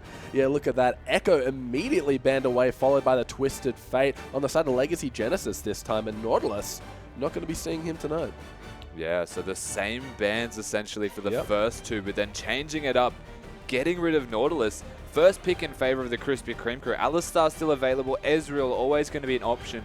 Wasn't even picked in the first rotation last game, but we saw how much of an impact it had. You might want to consider that one a little bit more heavily. Yeah, that's definitely right. The Ezreal and also the Nidalee impaired is a monster on that champion. So getting that away from him, but there it is. Looks like Ryze's going to be banned, so no, Syka's not going to be stomping anyone with that one this time. Meanwhile, Ezreal, we saw how much damage just a single ultimate out of that champion can do, so not going to have that one available for you now, Claire. Smartly taking the Ezreal off the board this time. Is the same time Ryze, of course, taken away from Syka. Okay. And banning away not their own Nidalee, but banning away the first pick Nidalee. Yeah, that's very smart, because I'm sure Bill's no stranger, but that leaves up the Kalista. So Squiggle going to immediately lock himself in that, or lock and spoil that one. Yeah, don't be surprised. The response here probably going to be an Alistar. Yep. Couple that with maybe the Fizz even in the top lane. I know Pac-Man's a little bit more inclined to play tanky champion, so maybe not the Fizz, but there's a lot of options still available for Legacy Genesis. But the Kalista first pick, that is just ridiculous. Yeah, we've seen how well Legacy excel on these poke comps, but it looks like they're going for a little bit more sustained initiation here with Alistar. Maybe the Rek'Sai to follow, and there it is. So double knock-up straight out the gate. Yeah, so they've gone for the bouncy castle comp. They may want to pick the Sivir with that, perhaps just have a really good initiation style comp. They're going to be up against the Kalista and potentially a Thresh, depending on what Blind Turkey wants to go. It's a very good combo between those two, and we know Blind Turkey's a very good Thresh. Yeah, and speaking of players proficient at those champions, Bill hovering over that Sejuani. We've seen him do well in this series with that champion so far. He's done a lot of work on Sejuani. He's had a lot of successful games. I think most of the times he's played it, he has won. He's played it twice so far in this Challenger Series. So a very good pick, works well with the Kalista, allows Kalista to do a lot of damage and sit just behind him as the Sejuani, an initiation tool that is almost unmatched. So saying that they locked that in, where are the advantages over locking in a Sejuani rather than Gragas? It's not about having the early pressure then. You're sacrificing a lot of early pressure. Sejuani has a relatively weak wave clear and health bar once you actually do the first clear of the jungle. It's that level 6. You have this massive go button now. Like, there's no way to even miss that. If you do miss it, it's still going to slow by like 90%. So it's just very strong. It allows the rest of the team to put in a lot of work and work around your strengths. And that is just a big go button. That is something that when you've got a Thresh to back it up, to hit a hook or to start it all off, if you have a pick comp with a Sejuani, if you have a team fight comp with a Sejuani, it all works. Very versatile in the jungle. Just missing, say, the level 4 pressure that a Rek'Sai has. Yeah, that's exactly right. And as you mentioned, Sivir going to be locked in for Legacy Genesis. So they're going to have not only these massive knockups to help initiate, they're going to have the speed boost from On The Hunt to get them into that position. And I don't think that's going to be a Galio. Don't be surprised. It's been played in the OPL, it's been played in the LCS. True. So it is an option, but I don't think that they will lock it in just yet. I mean, they've still got the, top lane and mid lane remaining. They may want to go for a Victor and blind pick that one, or back to the Maokai for the top lane. But have you seen that movement speed out of On The Hunt combined with the Galio Righteous Gust? It's fantastic, isn't it? And then you have Righteous Glory on a Maokai. But no, a much more sensible pick here with the Maokai going to be locking that one. And we saw Pac-Man playing that last game, just being that unkillable oak tree in the top, barely taking any damage from the Trinity Force Hecarim. Yeah, so Pac-Man, very good at playing tanky champions, has played Psy on top, just loves to be this overbrooding tank that can annoy you and just be in your face, allow the rest of Legacy. We can see him paired, for the most part, plays carry style in the jungle, irrespective of the champion that he plays. So it's very good to have that big tank in the front, and Maokai is the ultimate tank. You correct me if I'm wrong, but have we seen Psycho play Lux before? We have. Yeah, so this could potentially be a Lux pick, and I really like combining Sejuani and Rumble, being able to get that equalizer off on the stun targets after the Glacial Prison. It's just a hot, cold burn. Yeah, so the team comp, if they do lock this in from Krispy Kreme Crew, is quite telegraphed, but it's also quite hard to avoid. No. And having the Lux, though, having that with the Thresh is a big factor in what their team comp is. Less so than Gnar. The Gnar, the Sejuani, are more follow-up. You have the fact that the Thresh can hit a hook, the Lux can hit a Q. Bam, initiation right there. The Sejuani can follow that up. The Lux can follow up the Thresh can follow up the Lux. And then you've got a Mega Gnar. So their team comp is just in your face. It is make sure that one person gets picked and then turn that into a team fight. Yeah, that's exactly right, and it's going to be great to see. We saw them in the first game. They've got such good team fight prowess. Having this kind of relying on your teammates to initiate after you go in there, it seems to be what the Krispy Kreme crew are all about. So I'm excited to see how well they pull this off. But on the side of Legacy Genesis, they've got a lot to kind of interrupt that initiate. Alistar, he's able to get himself out of these stuns. Rek'Sai, she can burrow over the walls. Not Claire, sorry, but Maokai not even going to want to move out of it. Yeah, they've got 3 knockups if you include the Arcane Smash from the Maokai Q also, and then they've got the Sivir, who has ultimate, has a spell shield, is going to be quite alright, even though in the front line. So the Legacy Genesis side are well equipped to deal with what the Krispy Kreme crew have to offer. The question mark is going to be Claire in the mid lane on that Cassiopeia, but the smart decision is the Cleanse Summoner that is being hovered. Okay, yeah, because you don't, one Q from that Lux just spells disaster, especially for Cassiopeia with no real escape. I hope Psyker changes his summoner spells. I'm sure he'll remember he's got a good 40 seconds left, but we've all forgotten from time to time, but having that teleport on Lux will definitely bite him in the end. But Claire, if my memory serves me correctly, in the group stages, I do believe he played a bit of Cassiopeia. He did. He had a lot of success on Cassiopeia, solo killing his lane, I believe, both times that he played it. Same with the Jace, in fact. So there's a lot of action in the mid lane. Lux is not a very high impact champion early levels, has lacking amounts of damage, has a bit of utility, has a binder, slow, and a shield. So is usually okay at getting through laning phase, but generally speaking gets through laning phase behind. Yeah, she's going to miss that Q. The unparalleled aggression of that Cassiopeia level 2 could spell disaster. We mentioned Claire. He likes to kill his lane opponents early on, and luckily at the last minute, Lux did change over to that heal. Yeah, so it's going to come down to if they can actually work around in the 1v1 mid lane. If the binding misses from the Lux, that's just the go button. That is the signal for Claire to just turn on the aggression. One piece of poison connects, and then it comes down to a bit of a mind game of, is the bind going to come out, or am I going to juke the bind when it comes out, or do I just run straight at you and do a double fake? So there's 1v1 in the mid lane. There will be aggression from the Cassiopeia, but will it be answered by the Lux, or will the mind games just reign supreme? But that's the thing. If you look at the junglers, we have Sejuani. You mentioned that they went for that because they want that level 6 rather than the level 4 that comes out of having that Gragas. How big of an impact on the lane is this going to play? So there's really no impact on the lane. Okay. I guess Bill has shown a lot of prowess at actually ganking early, which is a lot earlier than most other Sejuanis, around level 3, maybe level 4 as well, depending on the success of prior ganks.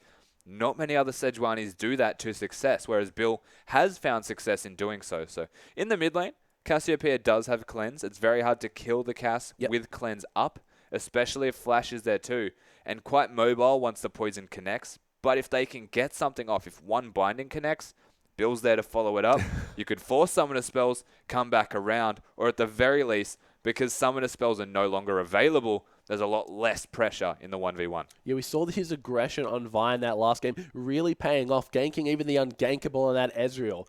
But Spoil, he did such good work for his team last game, and this time he's on that Kalista, probably the most potent AD carry in the game right now. Yeah, definitely. You put that with the Thresh as well, the Flay bonus damage, bonus magic damage, and then with the Callista passive on the W. If those two get a single auto attack off in laning phase, it's pretty difficult to get out of laning phase without losing. So, I mean, it's a very strong bot lane. You have a look at Legacy's bot lane, though. They've got the Sivir and the Alistar. Probably just going to lane swap it, to be perfectly honest. Yeah. Maybe find a 2v1 against the Rumble as well. Oh, sorry, it's a But Gnar now. Yeah, they switched to Gnar at the last It's second. not as strong as the Rumble. I got a little bit confused by that one. But it's still avoiding the direct 2v2 against the Callista Thresh. Alistar at level 1 does nothing. And then the Civ is very low range. So I would advise lane swapping to get out of the 2v2. Okay. And Maokai's perfectly fine at jungling, can start a camp, get level 2, and try and last hit onto the turret. And that kind of benefits not Gnar a lot, but he does have that range advantage. So the 2v1 not going to be as impactful as if, let's say, they did pick that Rumble. Could have been why they changed at the last second. It could have been. It Yep. could have been a lot more impactful if it was a Rumble stuck in a lane swap, Yeah. but I don't think that was their intention of switching to the Gnar. It's to give them another frontline option besides just the Sejuani, because in which case of having only the Rumble with backline members, then there was only a Sejuani in the front. And being a jungler, you get starved of a bit of gold, so you can't get the direct tanky items that a lot of top laners have. So you see the likes of the Maokai in that last game was massive. We'll see it again this game, but Gnar can work in the back and the front line. It's just a very high skill ceiling champion that can be super tanky. Yeah, and Legacy, they were able to make that one tank work in the last game, but this time they've opted for basically 3 tanks. Rek'Sai these days, though, a bit of a carry jungler, depending on how you build her, likes to opt for more of that massive tank, getting herself that Cinder Hulk very early on, the Maokai and the Alistar.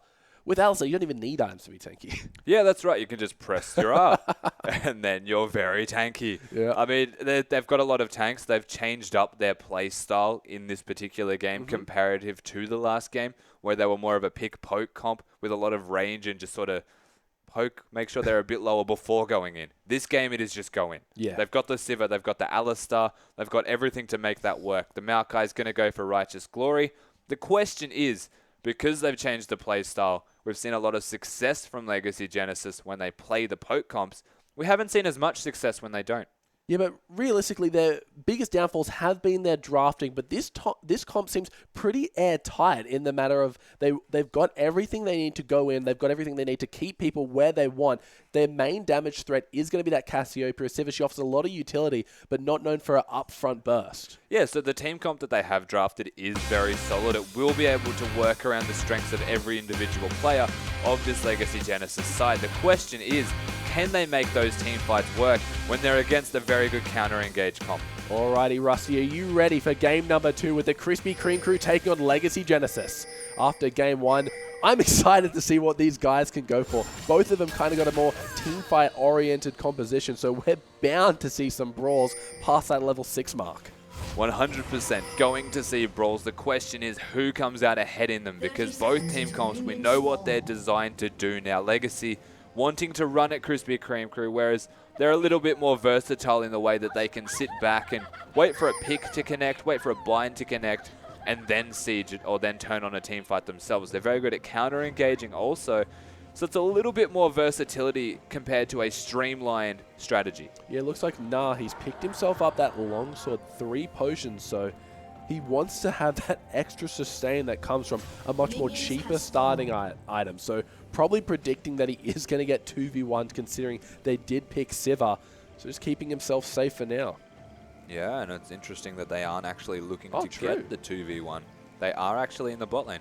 Oh, so this is going to be a disaster if Spoil and Blind Turkey can use their aggression that they were able to do so well in that first game and play it on 2 much better suited champions. The question is if, though. Okay. They want the money to be on Pac-Man. He is that big tanky player. He wants to be in the front line doing a lot of work. So maybe they're opting to make sure he has a lot of money and then just let the bot lane wave clear. Sivir essentially wants to play PvE, avoid hitting enemy champions as much as possible anyway. Yep.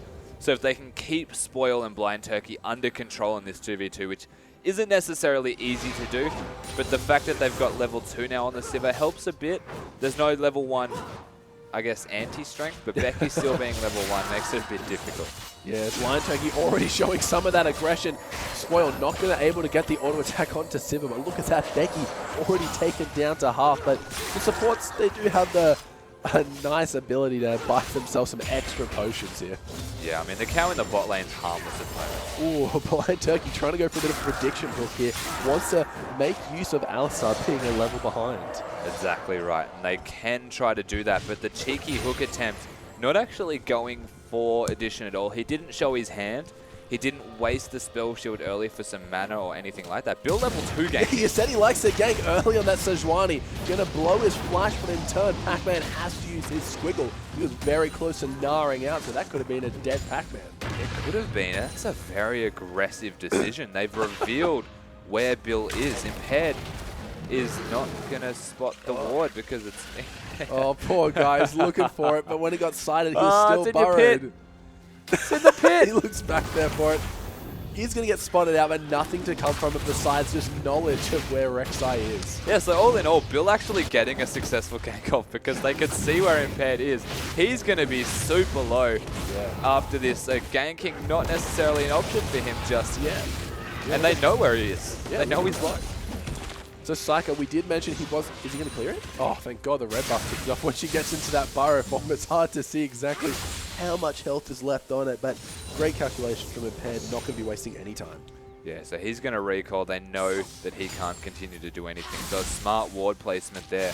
Bill getting the first successful gank off as well. Blind Turkey, he might be in a lot of trouble. A nice spell shield, but not nice enough as the hook can hit. Does the ignite finish him off? One more tick, maybe the potion and heal are going to save addition today.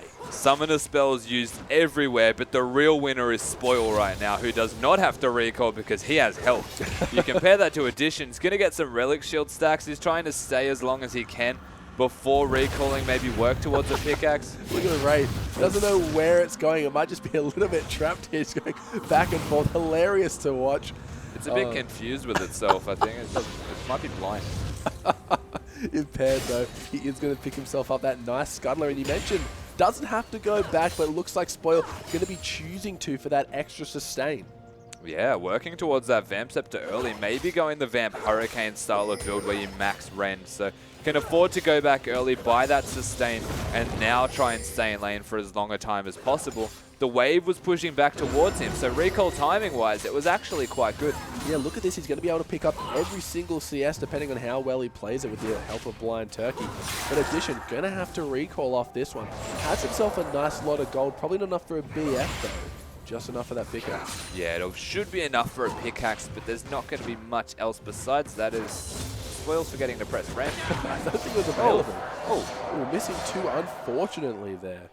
So yeah, going to be picking up that pickaxe and a lot of potions. Squiggle, he is low, but Na's always deceptively low when that bar gets about 3/4 of the way full. It's the mini Na deception that transforms you into this overbearing tank. But Claire's playing the usual Claire game if you ever have seen him play solo queue or fives in the past.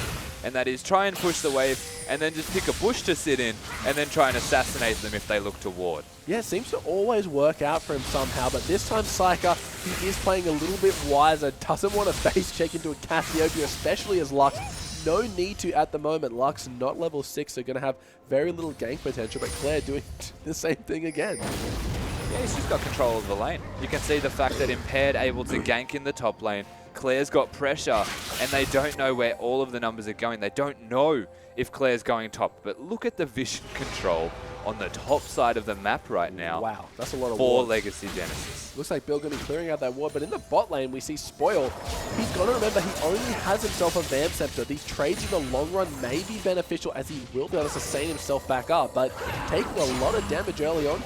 Yeah, until that sustain becomes some damage, it's very difficult to compare yourself to a direct pickaxe from Addition. So in terms of their relative lane strength, they're still going to be quite alright because the Sivir, not the highest base damage on the champion. Kalista can work with the Thresh still, so 2v2s are quite good still.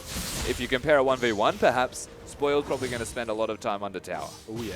So luckily for Claire, he's able to go back and get himself that early tier. Just going to be stacking it for the first 15-20 minutes of this game. Meanwhile, Impaired picked up that chilling smite for himself, so needs that extra bit of movement speed reduction just to allow himself to get under there and hit the knockups. Yeah, it gives him move speed now, I believe, instead of the reduction. I think it was changed a while ago. So, okay.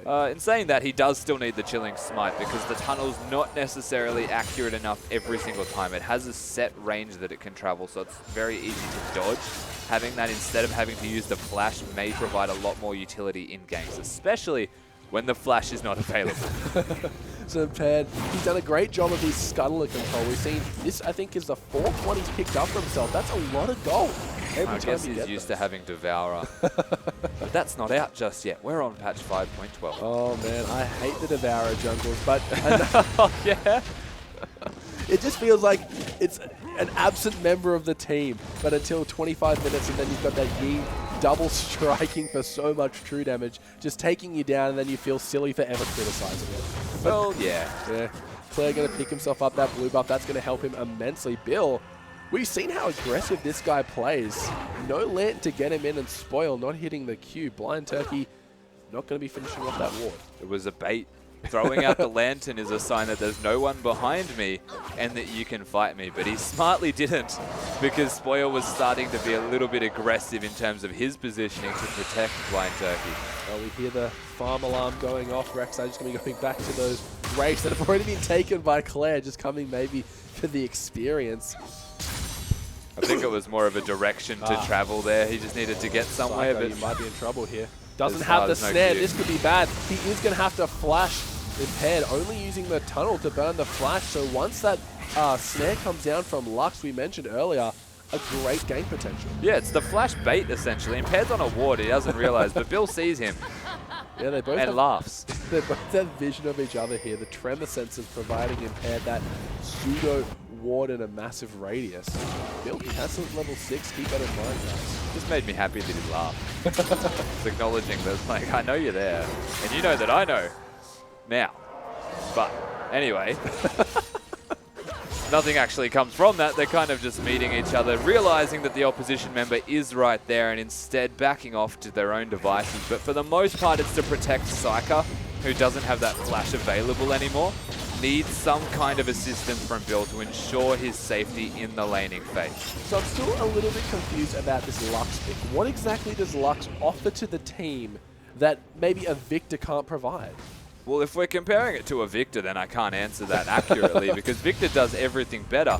Lux provides a shield for everybody, so it's a utility option. It's more of a support style mid laner. You could almost akin it to, say, an Orianna in the way that it is played. Has a lot more ranged burst than the Orianna, though. Can work around that laser for either objective control, objective stealing. There's a bit of extra utility there. Orianna kind of does it all better, but the shield, the fact that the shield is AoE. Oh, but Bill, he's in trouble. Impaired has flash in. The Glacial Prison going to have to be used. Impaired, he's got the chilling smite down. Blind Turkey's in a great position to keep him alive. Oh, here comes Squiggle. He has teleported. Pac-Man is going to be there to provide the backup that Impaired needs. The hook will land from Blind Turkey. Is he going to get the flame? No, he uses it before, but oh, a nice flash from Squiggle. The ignite was there. You're stuck, Pac-Man. Yeah, Pac-Man, he's going to have to flash. But yes, Squiggle, he's got the red buff. The movement speed off Hyper is going to be enough. He's going to hit Mega any second now. 2 more auto attacks should come. There it is. Can he get the stun? It's going to land. Pac-Man, he will die. No, he dodges it with the Arcane Advance. Oh, but the boulder's going to be enough to finish him off. Pac-Man trying his best to outplay that. He gave it a good go, but of course the red buff being there, Squiggle was going to get a kill, actually trying to use the ultimate as like a BM style of last hit. Didn't even really need to use it, but he did, and it was dodged very nicely from Pac-Man, who secures himself an untimely death. Yeah, I saw what Impaired was trying to do by luring the team further away. Oh, you could die. No, Claire is here in trouble. He's going to have to cleanse that one. No final spark available for Lux at the moment. But yeah, I guess that's why he picked Lux. It just, Claire's spending so much time actually farming the jungle that it is very easy to take him down because he's losing a lot of health by going to the jungle camps respectively. So this is what Lux does provide, is you have to go for the Athenes because you're very mana hungry in terms of spells, but you can just constantly throw spells out and just poke them down. Cassiopeia doesn't really have the sustain to deal with that. That's fair enough. Looks like Krispy Kreme Crew will be picking themselves up the first dragon of the game once again. We saw how well they controlled the Dragons last game, and they're off to an early lead this time, despite the gold being dead even. Yeah, but you have a look at the bot lane, and that is where the discrepancy lies. It's not a massive difference, but it's enough to notice that the gold is still even, given that it's 2-0 in kills. So, I mean, Legacy Genesis, the bot lane having a polar opposite start to what was their first game. A lot more comfortable here with the Sivir pick. Looking quite good. Yeah, so we've seen the Sivir and Alistar. They have been playing not super aggressive. We saw them win a few team fights, and Pac-Man, he's kind of feeling the pain that he was bringing last game. Yeah, the red buff, the fact that it's a Nara into a Maokai as well with that red buff makes it infinitely harder for him to get out of this lane okay. Oh, look how well Claire is controlling his opponent. Psycho's going to have to walk all the way around because he can't contest the sustained damage that Claire brings. Yeah, so Lux is very hit or miss in terms of the damage output. If it hits, it can kill Claire. If it misses, Claire can 100% just walk at you until you die. So it's very risky to play Lux ever for that exact reason, is because pretty much every other champion can kill you if you miss your spells. It's important that you do hit your spells. But Psych is very good at Lux. We have seen him winning the lane successfully thus far, and he's most likely going to be able to transition this control of the lane, not necessarily winning it anymore, into objectives. Now, if these are... Oh, looks like Bill, he has been caught out. The lantern is going to be there. Becky has nowhere to interrupt it at the moment. Psycho, though, oh, flashes a knockup from Imped. He's not going to have that available just yet. A nice binding, hitting two members. Oh, but the final spark hitting two members of the enemy team. They're going to have to retreat. Psycho playing this Lux to perfection at the moment. Going to be popping the spell shield. The snare is available. The flash from Bill. He's going all in. The ignite will be there. No! Becky, what have you done? You've condemned him to death, but in the meantime, Impaired's going to follow as well. This is just chaos, Becky. He has to pop that ultimate, but the Ren, it should be enough. Is he going to do it? She's got someone on her back. No, he's not going to go in just yet. Blind Turkey was very low. Psyker is putting on a clinic right now, hitting all of the spells, forcing the spell shield out of addition before connecting with the bind. Over aggression again. The Legacy Genesis side try to make it happen and pick Psyker, but he flashes to safety and then just turns it back around. They stayed way too long, overstayed their welcome. They're punished for it. The Lux Burst again. If it connects, it does damage. And now he is in a very good position to continue to do damage. Yeah, we can see how comfortable he is on this champion, being able to predict the spell shield. She knew she had to block that because 1E in combination with the auto attack would have killed her. But then just hitting binding after binding, setting up every single kill in that team fight. It just goes to show that you don't have to play exactly what's meta if you are comfortable on a champion such as this. Well, we've seen Legacy Genesis lose to this exact reason. Right. Doesn't need to be meta, it just needs to be something that they are exceptionally skilled at. From what we've seen of Psyker so far, he is putting it to work right now, putting Legacy to the test if he can continue to have this positive influence on the game. Yeah, look at Nara. He's picked himself up a very early Black Cleaver here, so opting for that damage now that he has the advantage in the lane. Maokai, he's really going to be feeling the pain with the only armor coming from that cloth. Yeah, I mean, it's difficult to be in this lane, to say the least. Going for direct team fighting based stats, though, the Righteous Glory compared to the direct lane based stats here of the Black Cleaver to try and control the Maokai, put some damage down. It is a pseudo team fight based item, but it's only really going to work with the Callista, so maybe you question why he's gone for a Black Cleaver over, say, a Frozen Mallet to keep Maokai at bay. Oh, Claire, an excellent cleanse. Going to be getting out of the Glacial Prison immediately. Yeah, no cleanse available now, though, so all it would take is one binding from Psyker, and Claire's either dead or out of lane at this stage. So Claire's still ramping up. Granted, he has a lot of those stacks on his passive, doing a lot of damage himself, working on that. Ooh. Oh, Psyker, he's got no flash available just yet. Dodges the binding out of Claire. Psyker, he's in a lot of trouble. If one more Twin Fang can connect, there it goes. Claire picking himself up that one. Bill, he might be in trouble now as Impaired. He should have the tunnel up any second. Looks like he wants to go for this one. Yeah, Claire has the ultimate available as well, but Impaired not going to get in range for the knock-up. No, couldn't find him, but they finally get the flash engage onto Psyker, the one that they've been looking for so many times. And now Claire finds himself a kill, is in a very comfortable position himself. So both mid lane is going to be massive in this game. We'll see how they can impact from here. Becky might have bitten off more than he can chew, but Addition is going to be popping that ultimate spoil. Picks up Blind Turkey. He's going to be jumping in there with the ultimate Becky. His ult will be timing out any second. And look how low Edition is. One more attack, and that's the Ren. But oh, everyone from Legacy's here. But a massive ultimate out of Squiggle. Going to be cleaning up one for himself. Edition, is he going to be able to do enough? Spoil, I mean. Oh, Claire flashes in with a beautiful ultimate, stunning 2 members, and that's going to be a double kill for Cassiopeia. And this is the danger of Claire. He gets a kill in lane on the back of Impaired, turns that into a double kill bottom lane. He's saved his ultimate, saved his flash from that kill in mid to ensure that when he does roam, he can have a big impact, and that is exactly what he just did. He finds himself a double, now 3-1. Oh, wow. Psycho just immediately deleting it from the map with the aid from Squiggle. Pac-Man, he has the flash available. Going to have to use a Squiggle with no hop. Isn't going to be able to follow that one out, but it seems like every time we praise these players, it's the touch of death. They're making questionable decisions. He stayed to kill a pink ward. Oh, There's no reason when you don't know where the Lux is to stay and kill a pink ward. But he did. He died for it, and now he has learned his lesson. He may not do that again. Yeah, completely 100-0. If Lux is able to get those auto attacks off between ultimate and moves, he's going to die even quicker. But it looks like the second dragon going to be picked up here on the side of Krispy Kreme Crew. Spoil opting to jump over instead of taking the lantern because he can, showing off his superior mechanics to a Thresh. Spoil going to get himself a nice red buff. He's got himself the Bloodthirster now, but Sivashi also has picked up a massive damage item.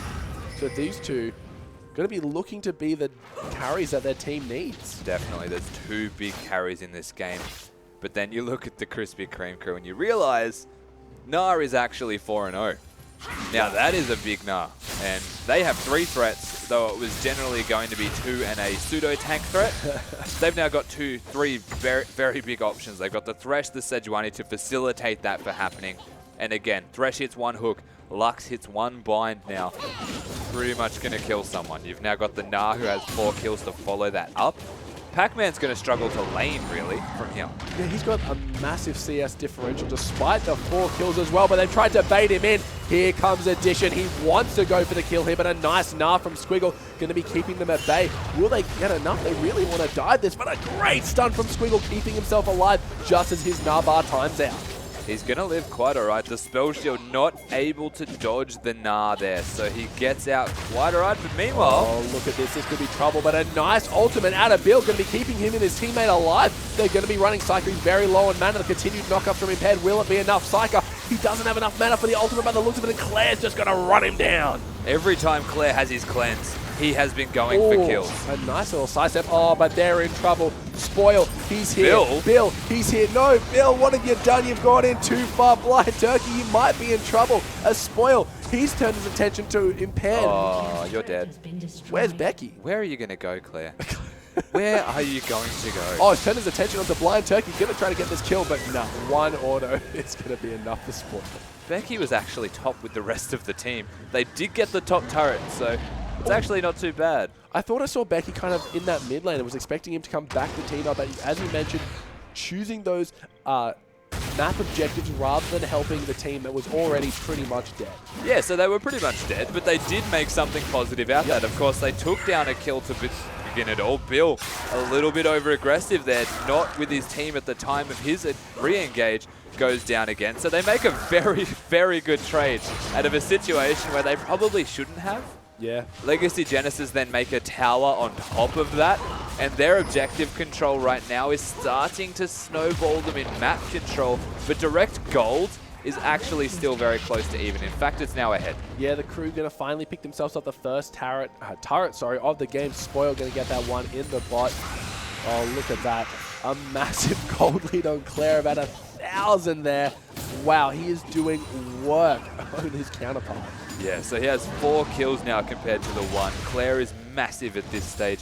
They've been working around the jungle mid lane combo with the cleanse available for Cassiopeia, the flash almost back up, and there's no answer to it from Psycho. If he gets blinded, cleanse just comes out from Claire and finds an easy kill. He can just chase him down, and this is the big question mark around the Lux, is the skirmishing. The mid-game stage where it isn't usually a direct 5v5, you're getting the 2s or 3s. Lux doesn't do that great unless they initiate and get a pick immediately, but the cleanse is just the answer. Yeah, it looks like Becky just going to be getting some nice wards down, and I'm really excited to see when these massive fights are up.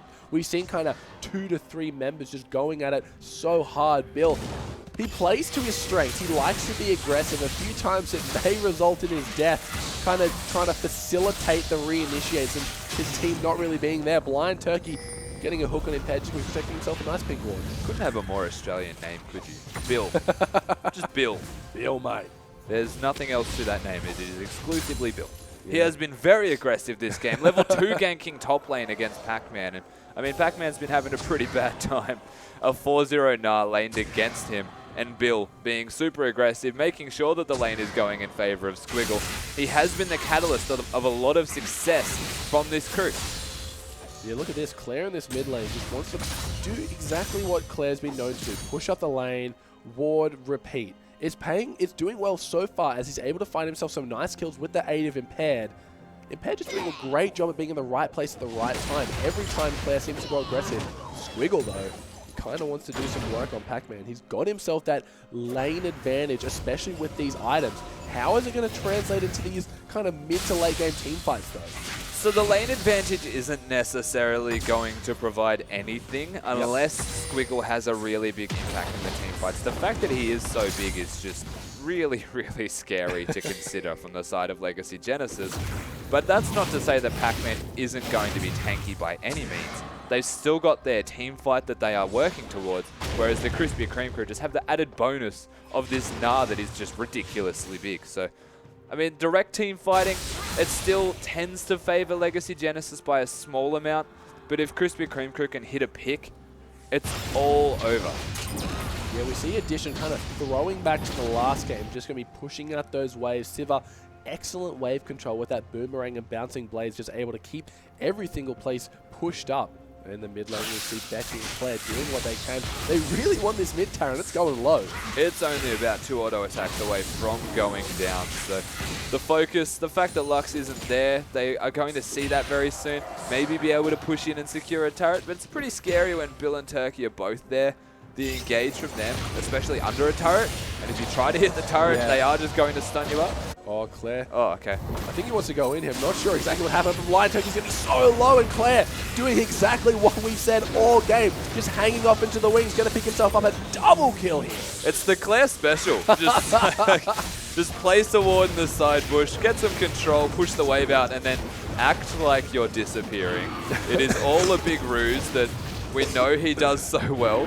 And he makes it work. He finds himself a double kill. And it's something that we've mentioned many times, is that when he has the summoner spells available, he uses them aggressively to actually find a kill. And that is exactly what he did just there. Yeah, so a little bit of a pause here coming up. But it looked like the Krispy Kreme crew, they seem to think that Claire went down to that dragon. But in reality, he's just waiting off in the bushes. And you have to expect that. But Blind Turkey and Bill, without the aid from Psyker, can't really contest the damage just coming out from Becky and Claire.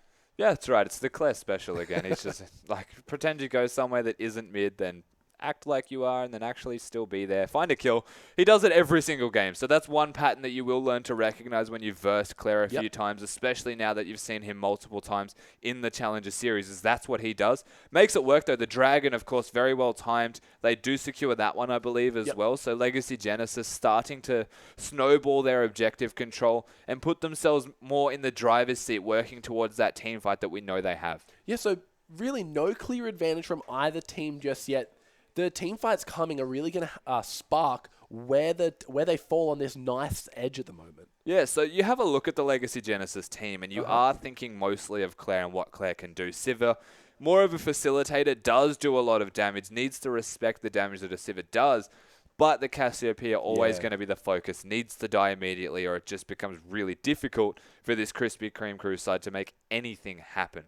But then you have a look at the Krispy Kreme crew side. They've got so many threats that it's really hard for Legacy Genesis to actually initiate fights and get onto the relevant member, to get onto the important member and take them down immediately, because there's a Gnar with 4 kills right now. Lux is going to be really far back. It is super hard to get onto a Lux in a team fight based off her positioning. And then the Callista has a lot of self-peel, can hop everywhere, and then just pick up the Thresh and throw them at someone to ensure that she does get away. So the direct team fighting that's going to come out in the coming minutes, it's very difficult to say that Legacy Genesis will come out ahead. unless they're the ones making a pick immediately. Yeah, despite the few hiccups we've seen from Psyker in this mid lane, the luck seems to work well. As you mentioned, doesn't want to get too close, wants to just be kind of that Siege-esque champion with that final spark. And the Nah, he's so strong at the moment. We haven't really seen, besides him pick up a few stray kills, really provide the front line that his team needs at the moment, though.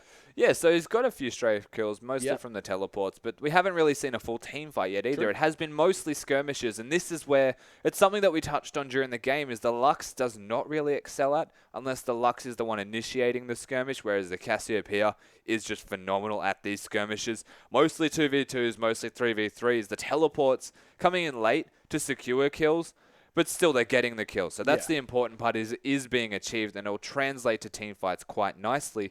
But you're right, we haven't seen him do much just yet during the skirmish phases. Only really there to play janitor whilst the rest of his team falls beforehand. Yeah, and I like that you mentioned that the Black Cleaver only really affecting one member of his team, that Callista, the only one that really benefits from him. Do you think that was a wise build, or could he have maybe spent his gold a little bit more efficiently? So it only benefits the Sivir, but it does benefit himself. The the Maokai, sorry, only actually going for health as the first item as well. Very difficult to lane against the Black Cleaver Nah.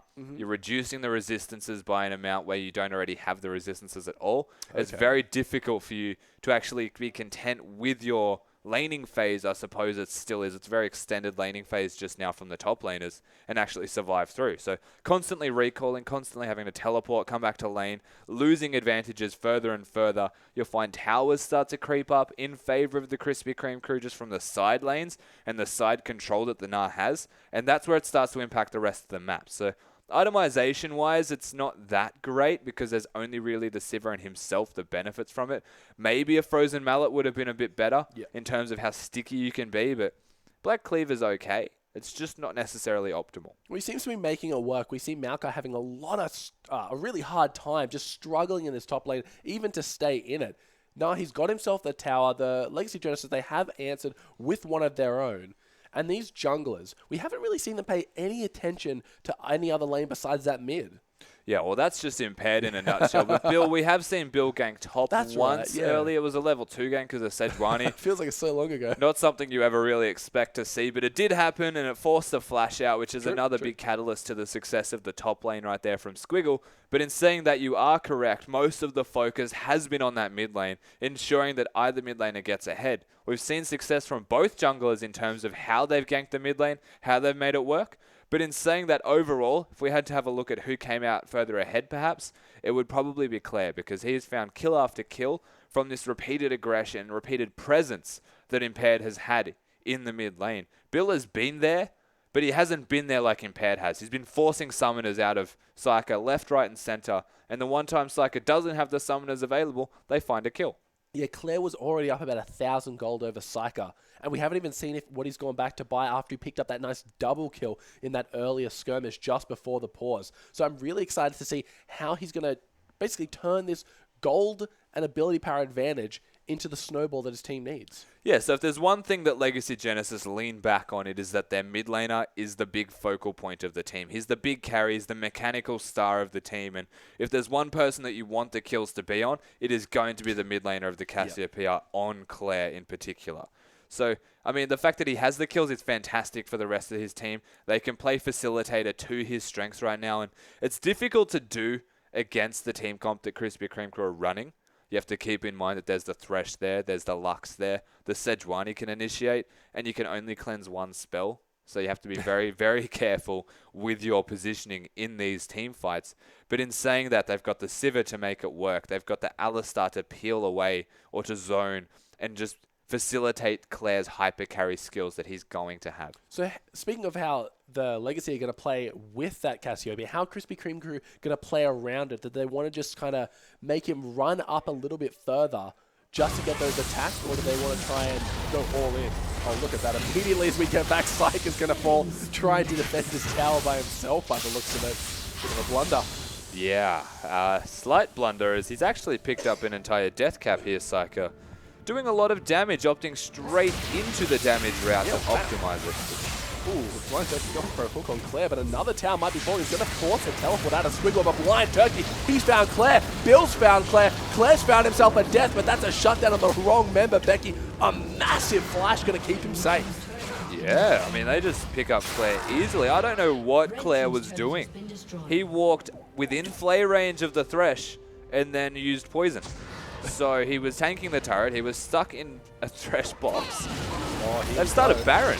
Yeah, great ward from Squiggles. Basically a reverse Scar award here. Impaired, he does know he will have that Tremor Sense. Also a ward. Getting very low Squiggle. He isn't mega to keep that one up. Looks like Blind Turkey's going in. The whole team just turns and a nice Nara into the wall. Will Becky knock them all up? He does. He's trying to do what he can. Pac-Man on the back, but oh my lord. Spoil. Rend after Rend, just going to be dropping health bars. That's actually not bad. All in all, they saved the Baron. They did force an engage, and it was a really bad engage, but it was good enough.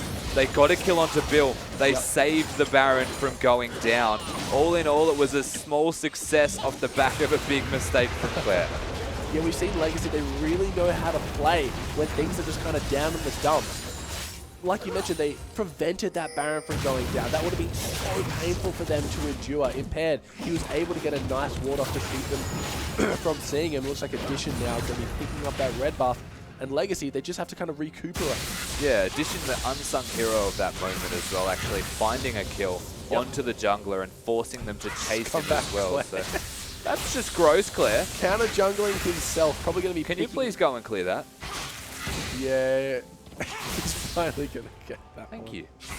I know, it's painful to watch, isn't it, Rusty? As an enthusiast of blue buffs, breaks my heart to know that Claire could have left that alive, but thankfully he redeems himself, or we would have been having words after this. So Legacy, they've got themselves the tower advantage. The dragon advantage, though, in favor of Crippy Creeper and Claire. Wow! Just delete Spoil without even what seemed to be retaliation. The heal was used as well, so he died super quickly. And I mean, we were talking about the fact that there is a death cap on Psyker. There's actually an entire other item now onto Claire. He has 8 of the 11 kills, 10 of the 11 kill involvements. This Cassiopeia is the entirety of Legacy Genesis right now. He is a monster. Squiggle, it looks like he might want to go for something. His team is there to back him up, but a nice disengage out of Becky and Pac-Man. Addition, what are you doing? The spell shield not going to stop the slow, but going to be mad to dive this tower. The Narc connects, but not on the target that he wants. Pac-Man, though, very low, is going to be able to heal up a little bit. Is he going to get away? A nice Glacial Prison, hitting 3 members. Addition, you are in the front line where you don't want to be, buddy, and Becky going to fall also. Meanwhile, in the bottom lane, though, we have seen a turret fall. Oh, looks like Claire going to try and get the damage on that one. Spoil knows what happened last time. Impaired just trying to stop the recalls. Meanwhile, Spoil doing what he can. Oh, no. Impaired. Is he going to be able to get into that tunnel? He's trying his best. He gets over the bind. He's there, but Psyker not going to have the damage to finish that one off. Casual tunnel journey, whilst Blinded does save himself. But meanwhile, again, bottom lane, they're just trying to stop the recalls to allow some pressure. He's doing it in the bot lane. He's waiting in a bush. It is the Claire special. He knows. He doesn't know. No, He's in the wrong bush. Claire, Look, he did the wrong bush. No, Claire knows. He knows that Spoil's going to come through there. Oh, Spoil. No, what have you done? What have you done, Oh my Spoil? god. Oh, Claire. He's going to second guess himself. One more Twin Fang should do it. The poison. Will that be enough to tick down? What are you doing? Oh, Claire. He goes for the ultimate, then the flash. But Squiggle, he's got that boomerang to slow him in. Claire special. Not what the doctor ordered. Why do you... He has 10 out of the team's 11 kills in terms of involvements. He has 8 of them himself on kills, and he is split pushing in the bottom lane, sitting in a bush and killing himself. Yep. That is what he is doing to impact the team right now. That is a big blunder, to say the least. You should not do that.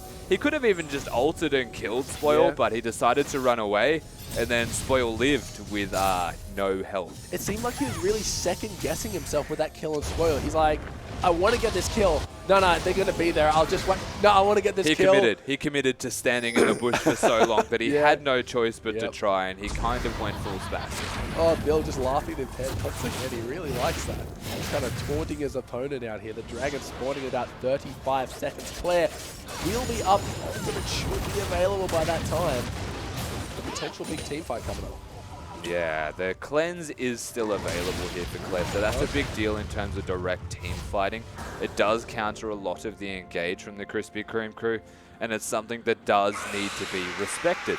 The goal difference right now, though, is quite literally 0, as we are looking at the Dragon 5 seconds. Yeah, no, he's going to have to deal with that massive wave, and the top has no AoE wave clear at the moment, but that is going to help provide his Naba to be very full build. Okay, that's his There's a ward. lot of pings saying the bill is in that exact bush. Claire just going to be chucking a noxious poison. Oh, I thought Addition, sorry, got hooked there, but luckily Becky did block him. Unfortunately, Addition using the spell shield as well. Oh my god, they're going. Oh, Imped, he does get knocked up here, but Becky's in a lot of trouble. A nice Glacial Prison. The cleanse was used.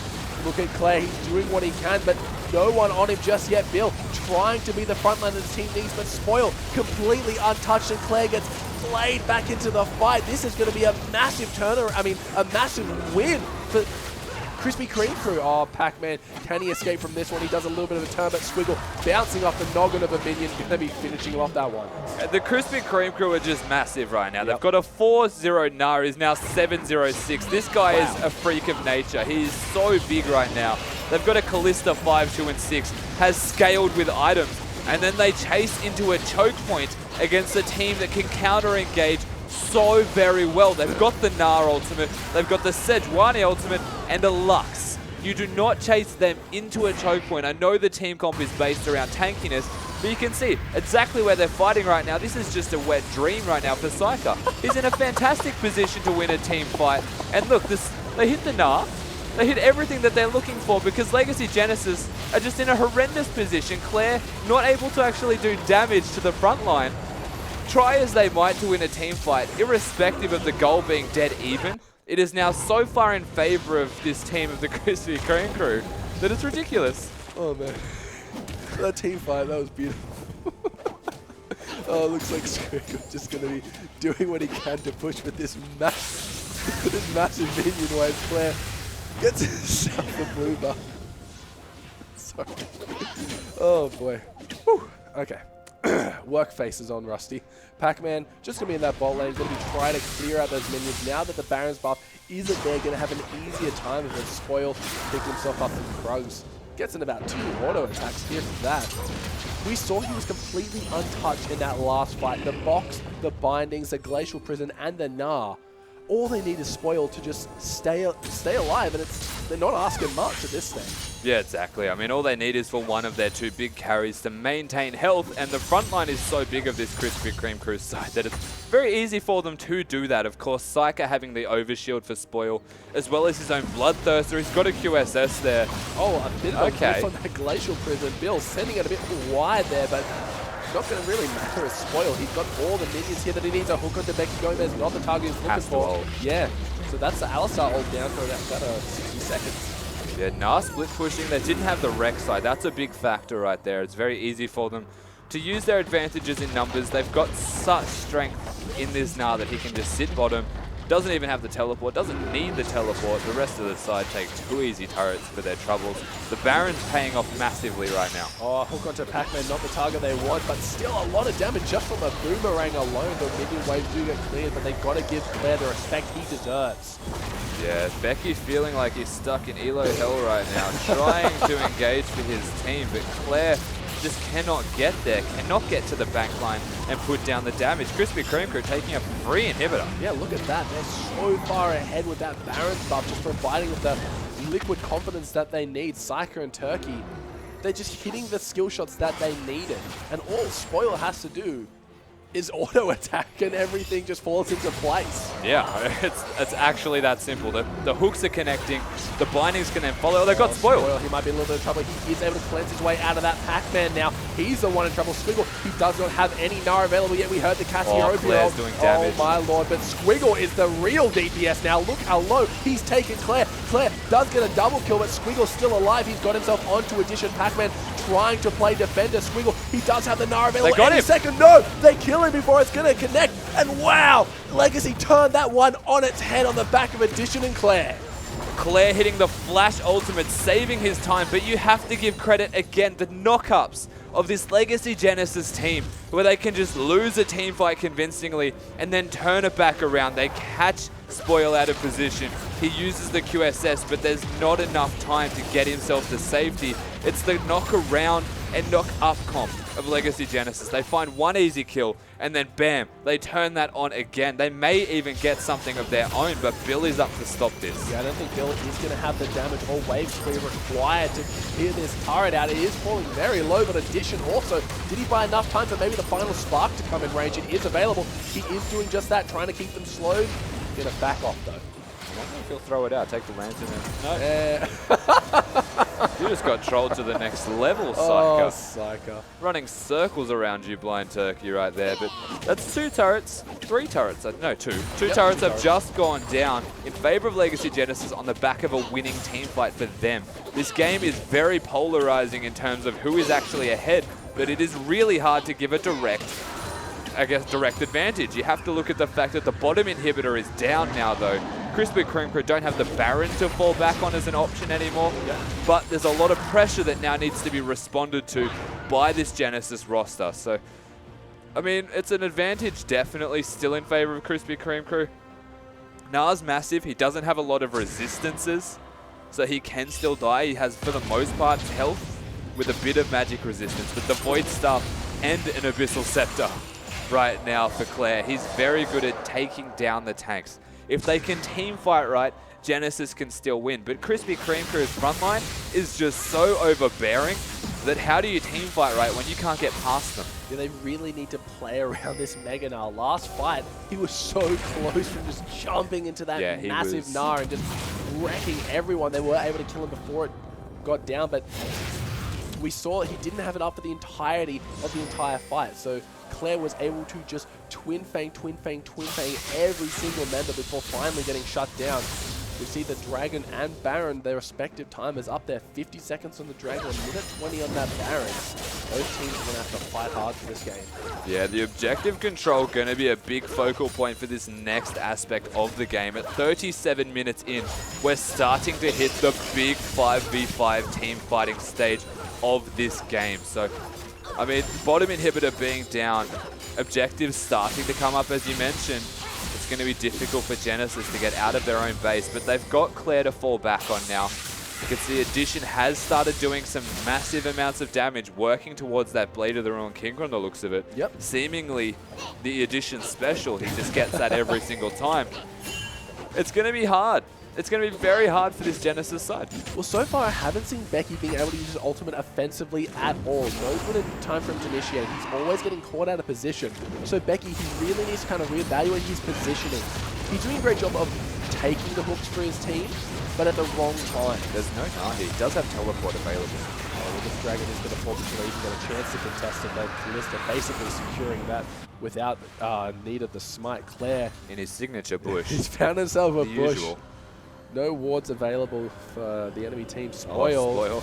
Oh, the far side orb going to be enough to keep himself safe. Very clever from Spoil, thankfully, having awareness. I don't think he actually would have found himself dying anyway because Claire was recalling at that time. Baron is up. Yeah, look at that. And started. Yeah, they're not in Legacy. No hesitation. They're really not in position to get an early contestant on this one, but Squiggle. So this is the strength of the Krispy Kreme Crew side, right? They're a pick comp that works around choke points.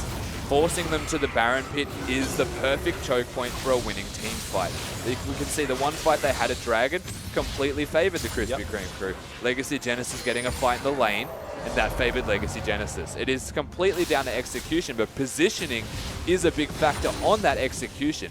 If they can catch Spoil, they're going to lose the fight, plain and simple. But if he lives, if they get a fight initiation onto Legacy Genesis... Ooh, the flasher from Blind Turkey not going to be connecting with Claire there. Adventurous. Very ambitious in that one. Will this bot lane inhibitor fall, actually? Yeah, probably will. Yeah, they've got a lot of minions there. The blue just completely overlapping. Oh, they've gone in. Oh, Bill, he's found himself a Claire. Claire going to have to ult and flash out of this one impaired onto the back. But here comes Pac-Man. Who's he going to choose as his target? No one, apparently, as he jumps out of this one. Squiggle, he's jumped in, hits a massive Gnar onto Pac-Man and Becky. No one going to fall, but Claire gets hooked by, oh my lord. Who can I focus on here? Spoil. Looks like he's just jumping around, picks himself up a double kill. He's in the position to get himself potentially a penta.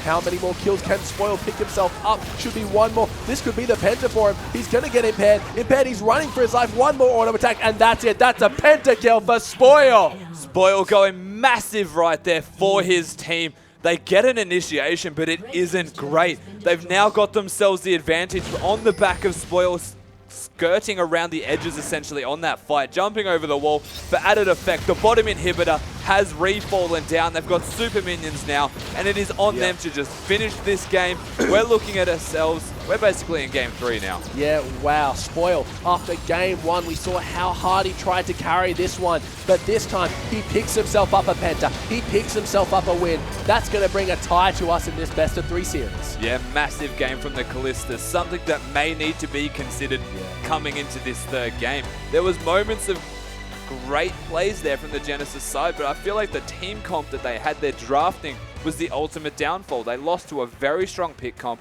and they were forcing fights in choke points, and that was where it went bad. Yeah, it seemed like that last fight was going so well. Maokai, he teleported into the right position, but immediately got met with a Mega Gnar straight up in his face, and Gnar jumping in, just slamming everyone into that wall. It was great to watch. So the big factor in that was that the Mega Gnar didn't actually immediately come out. It was just the Mini Gnar with Max Bar that zoned them for so long. It allowed Callista to do all of the damage that he did. They win a team fight. It's now tied.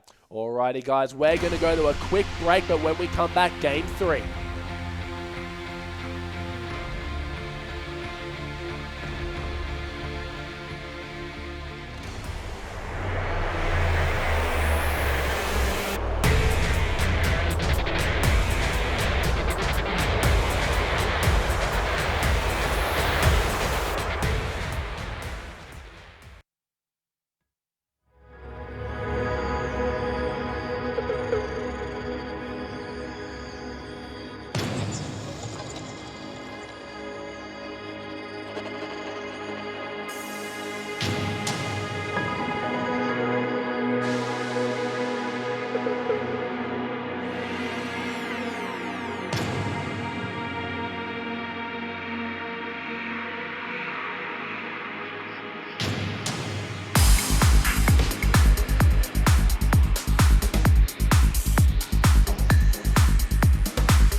Good evening, ladies and gentlemen. Welcome to the Oceanic Challenger Series. I'm Max Rogi for Foglia, joined again by Zach Rusty Pie.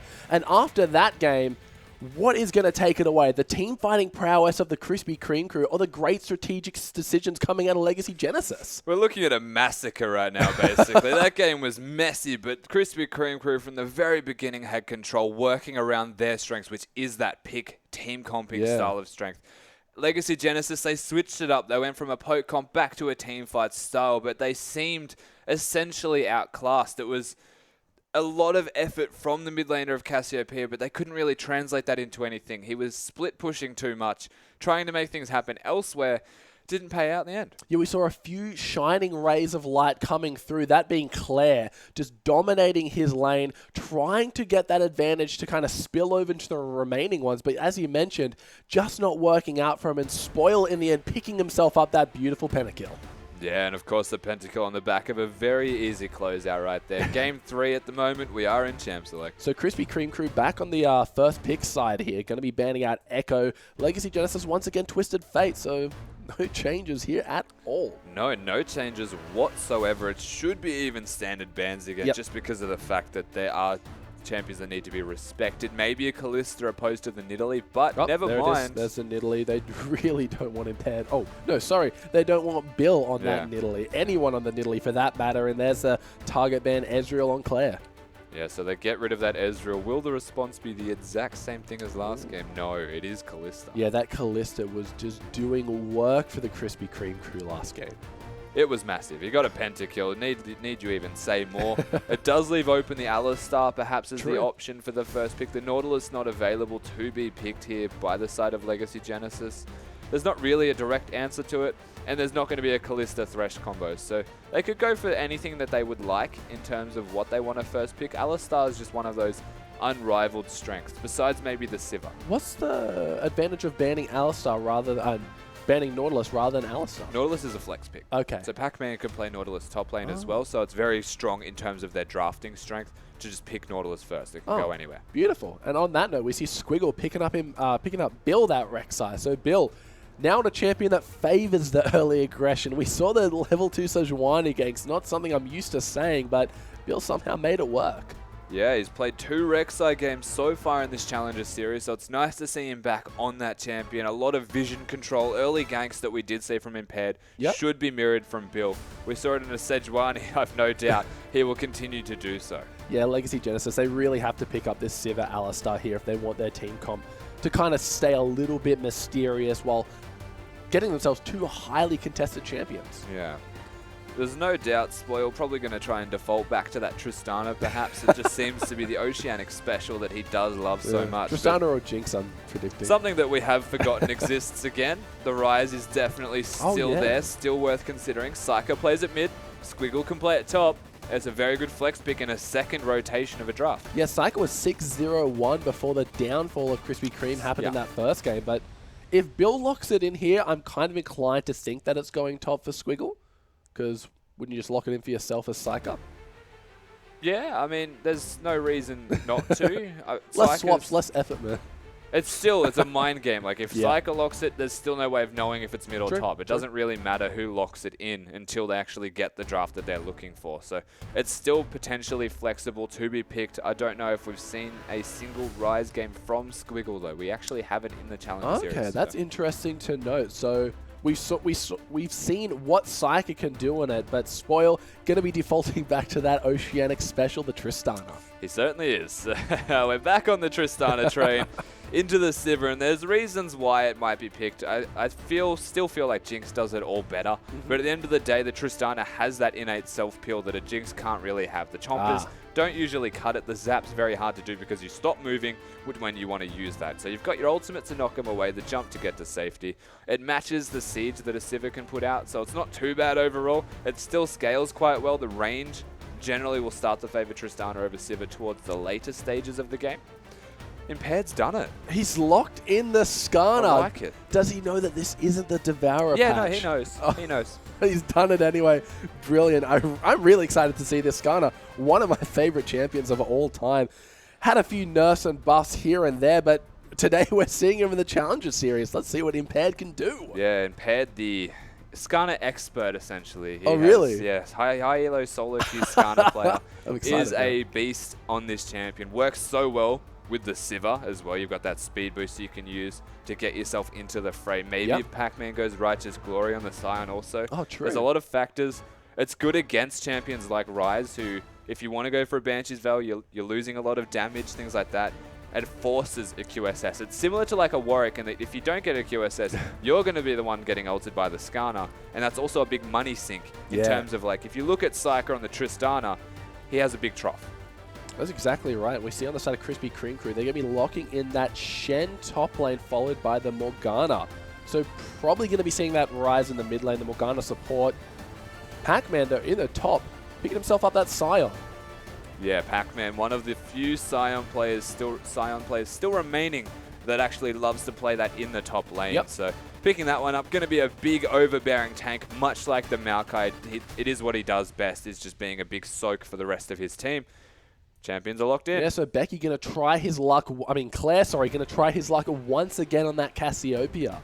Saw it work out for him so well in the laning phase, but kind of made a few little hiccups, a little error, some over-aggression errors here and there to kind of allow Krispy Kreme crew some breathing room. And notice the summoner spells changed between the mid laners at the moment. The Ignite is back for Claire, looking to keep pressure down onto Psyker, who isn't the strongest laner, especially first buy you go for tier. Cassiopeia does have an innate strength advantage from raw base damage, whereas Psyker's a little bit more timed around his passive, around having an ultimate as well.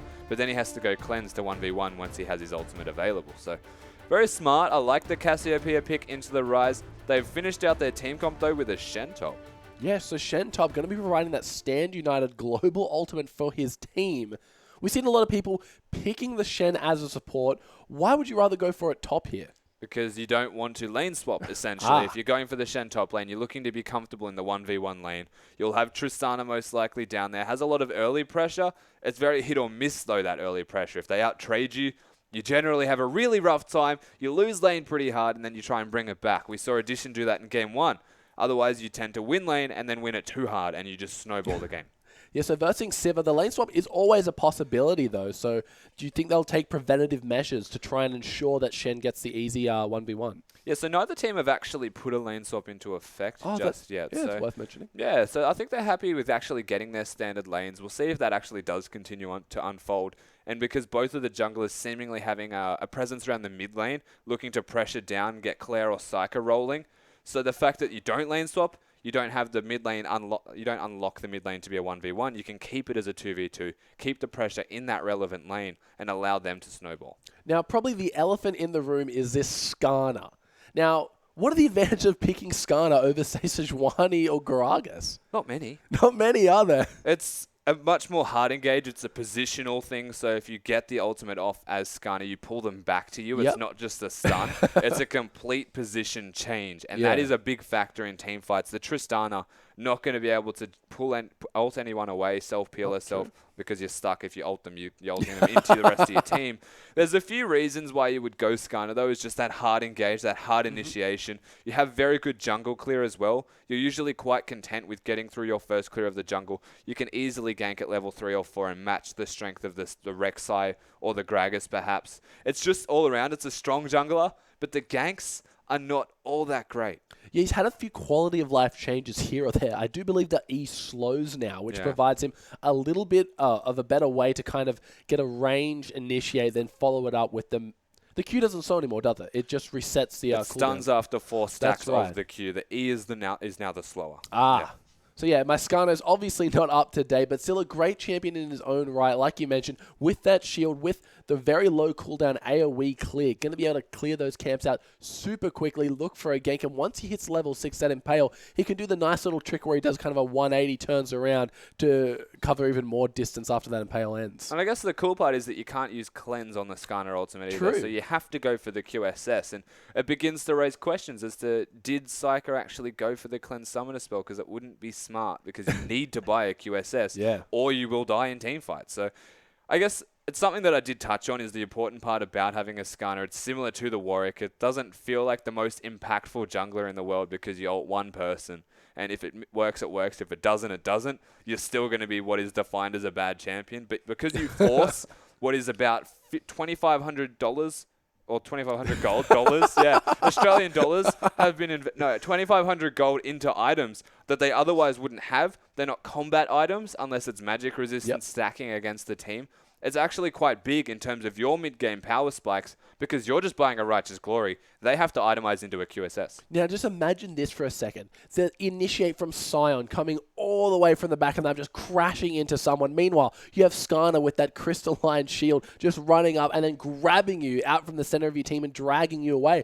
Krispy Kreme crew, they got to acknowledge that that's a possibility. Very much so, and it's a Rise that has little to no mobility as well. But keep in mind that their last pick was the Shen. So it's a good way to save the person that Skarner's ulting at the very least to prevent them from dying as quickly so that they can maybe put some damage down, put themselves in a better position to win team fights. It's decent drafting. They've got a Morgana also, I believe, as the support option, the Black Shield.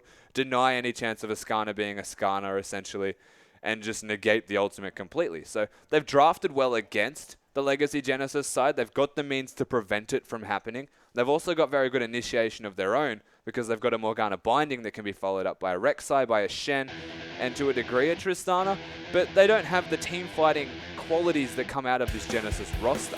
Alrighty guys, we're going to be jumping into the Rift with the final game of this epic best of 3 series. The conclusion coming up soon. We see Shen, we see Skarner, we see a Scion, and Blind Turkey, he's going to have to be on point with these black shields. It is very important that those black shields are where they need to be when they need to be. You cannot just willy-nilly use that shield. So, no, that is not Skarner. That is a Rek'Sai. Oh, there's Skarner. He's got the nice skin, but Claire, oh no. In the last game, this is not what you want to be doing to start things off. First blood onto Shen with 4 assists being split equally amongst the team. Why is it just Claire that always does this to me?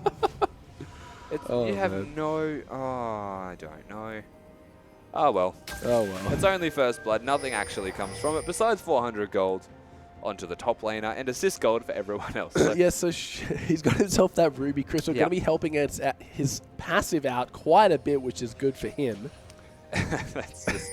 It's just annoying, you know. Like Claire finds himself the mechanical god that likes to get caught now and then. So it's just it's a small downfall or a weakness on what is seemingly a god. You mentioned they are a young team, so these mistakes, they do tend to go away with experience and time played in this team environment. Now, there's one thing that is worth noting. It's that the Krispy Kreme crew are experienced at playing together. They have been around for years. Oh, yeah. So look at this. Impaired, he looks like he doesn't even need help doing his camps. Every camp on their side of the jungle is going to fall. We see Becky, in addition, doing that Gromp. Pac-Man going to sacrifice himself to the wolf. And Impaired going to be finishing off that blue buff. Yeah, they may as well have Cassiopeia doing the Raptors at the same time. Just make sure every camp ever goes down. Squiggle, smart. So this isn't something you see a lot out of top laners, but I guess it's going to pay off for him.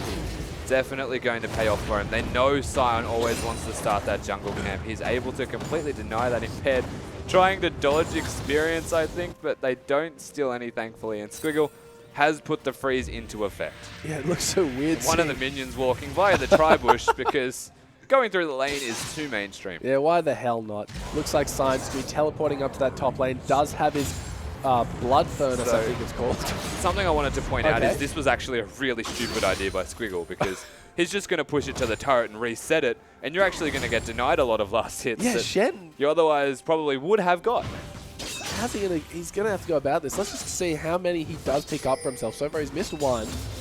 He's going to be fine. He's a Shen last sitting under the turret, but it's still not ideal. Is that the idea of actually doing what you just did is to freeze the wave. Yep. But instead, he's completely reset the wave, essentially, to a position where Scion's going to be comfortable. He can just push him in again. Yeah, he just went down and chucked a nice ward on that blue buff, so he's going to get a good timing on whereabouts Bill is in the game. Didn't even miss experience. Yeah, look at that. Really well played by... Well, not well played out of Pac-Man, sorry. A blunder on the part of Squiggle. Let's go with both. It was well played by Pac-Man. He smartly did push it under the tower, allow himself to roam. But speaking of roaming, someone has been having a very rough time sitting in the bot lane whilst the Morgana disappeared. Yeah, only level 2. Oh, no, you missed the cannon. Oh, heartbreaking every time. Trying to make Claire pay in that mid lane. Does still have his flash available. Ooh, a nice spell shield blocking out that explosive shot, negating any further damage. But it looked like Bill and Turkey wanted to try and make a play in that mid lane. Yeah, they're still fighting bottom too. Yeah, look at this spoil. He is caught out a little bit, but they've turned their attention back on the blind turkey. Only one proc of that boomerang blade hitting. A lot of pressure coming down. The minion advantage well and truly in favor of this Legacy Genesis side. So all in all, if they can get it to the turret, they're doing quite well. And one of the cuter things that you may not know about Tristana is if you kill a minion with the explosive shot on it, it does the max amount of damage that an explosive shot can provide. So you might have seen the smart little play there, very cute from Spoil to ensure some trades came out nicely. No, that's lovely. Did not know that, but Bill did not know that there was a ward on his blue buff, and the stun from Impaired coming out. He's going to pick himself a nice 1v1. Yeah, the good part about Skarner, of course, the fact he can jungle and be super healthy. Got that challenging smite. They had the ward down onto the blue buff, so they knew it wasn't there. And this is all on the back of Pac-Man putting that ward earlier. Impaired knows he can go to the blue buff, knows he can 1v1 Bill, and it works out so well for them. They get the blue buff, and now he can just walk around in the jungle, parade around like it's his own. Yeah, look, he's not even hurt. Basically full HP. Skarner, he doesn't have any moves to keep himself there, besides from just that shield alone. So the clear speed really paying dividends. Yeah, the bonus damage that you put down onto minions, of course, monsters rather, when you have stacks of it on. Oh, is he careful? He might want to go for this stun here, but Squiggle narrowly going to be avoiding that. So Pac-Man's ward early on paid off by picking up Impair to kill. Definitely paid off. You can see even a 7 CS lead in the top lane. First blood aside, of course, Squiggle still having that gold advantage. Yep.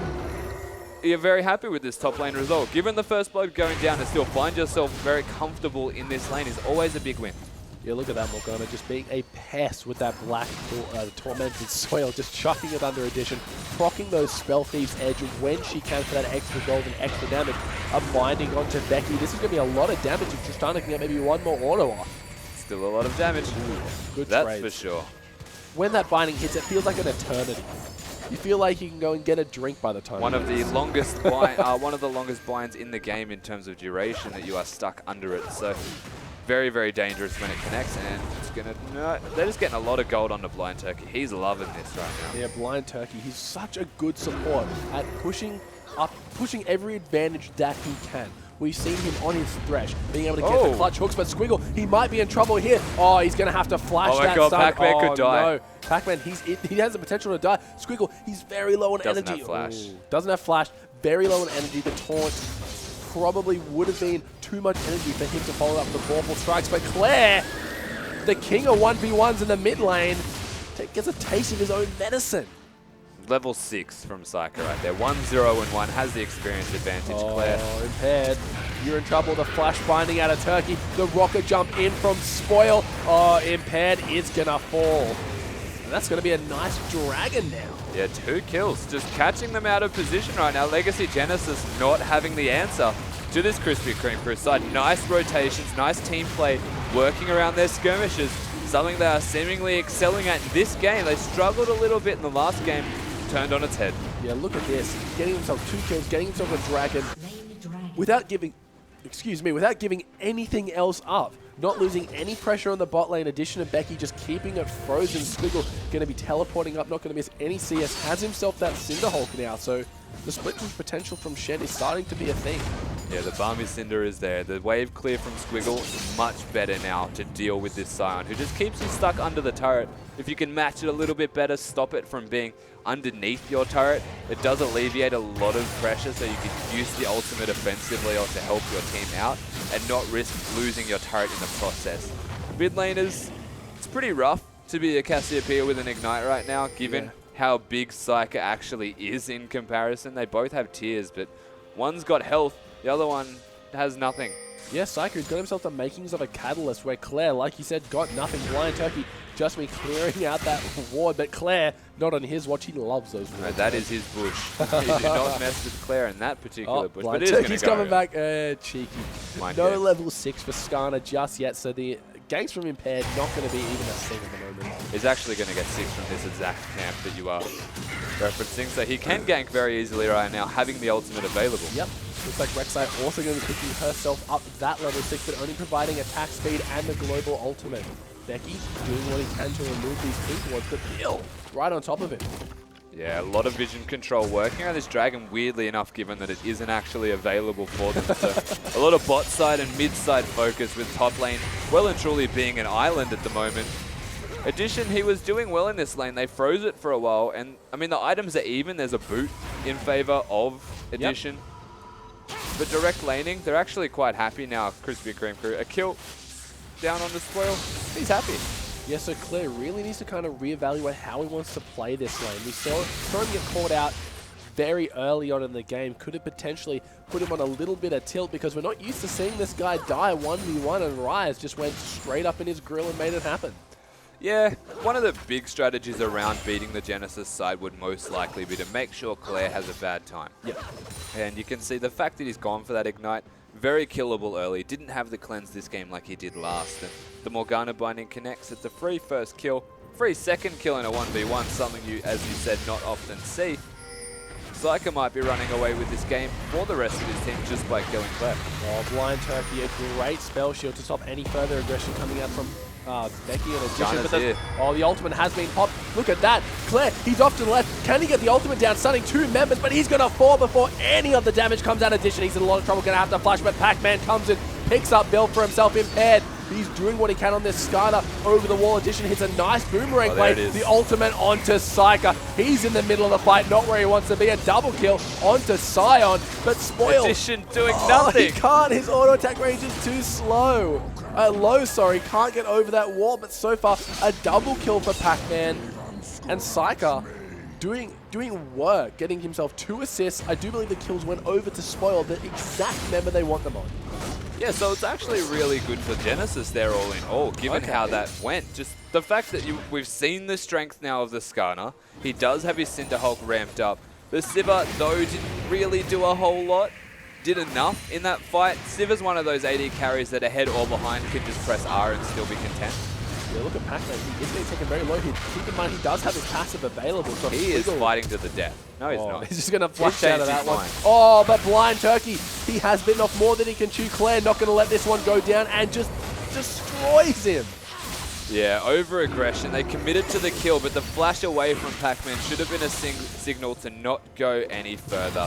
Claire not even having to use the flash, just working around corners, hiding in bushes. Claire just being a little bit stealthy. Just play ninjas really in this game. I feel like it's suit Claire better. Finds himself a very easy kill. No real trouble at all. Yeah, after being down 0-3, that's exactly what he needs to keep himself motivated. Becky just going to be providing. Might want to press ult. Yeah, I don't know why they're going on to Becky here. Oh, he doesn't have ult, that's why he's just going to drop without a second's thought. Yeah, the damage coming out of Rise right now is unbelievably high. Needs to be respected, or he will command that respect, as we just saw.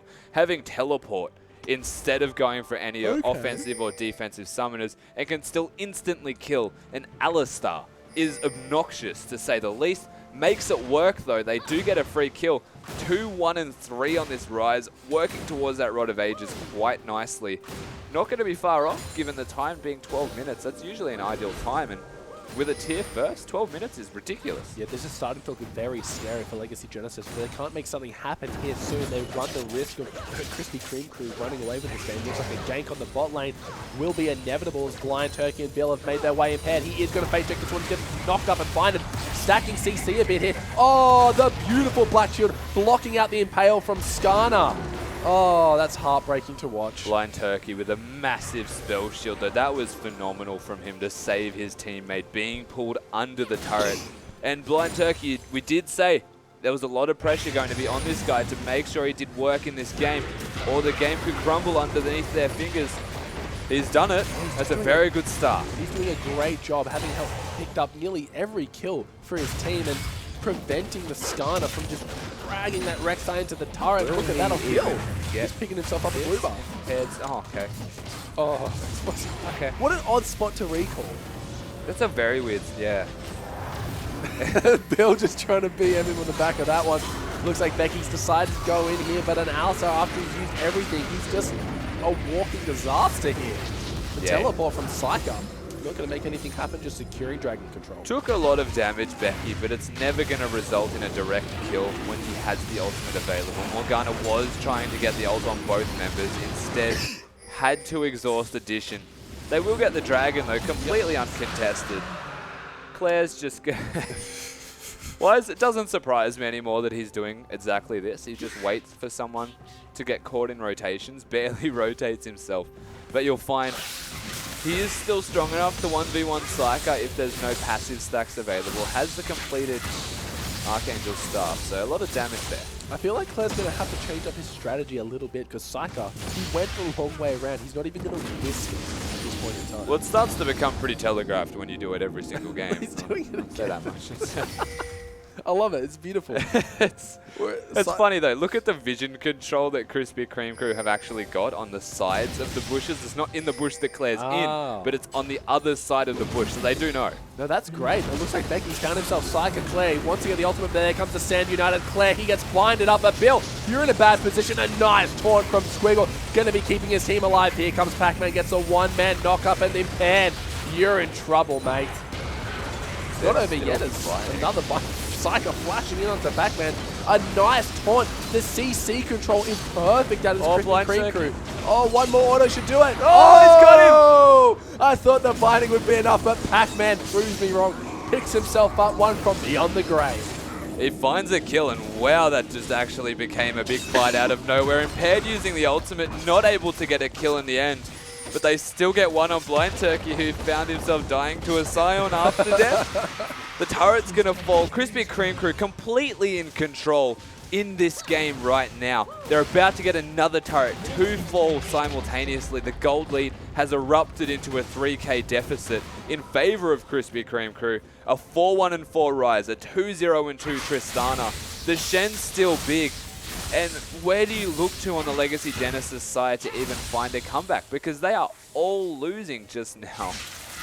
From what it looked like, they were the ones, Legacy were the ones who initiate that fight. It was Becky who came in from the back and tried to make a play. Claire was able to get the ultimate off, but once Squiggle pops his Stand United, the aggression can no longer continue.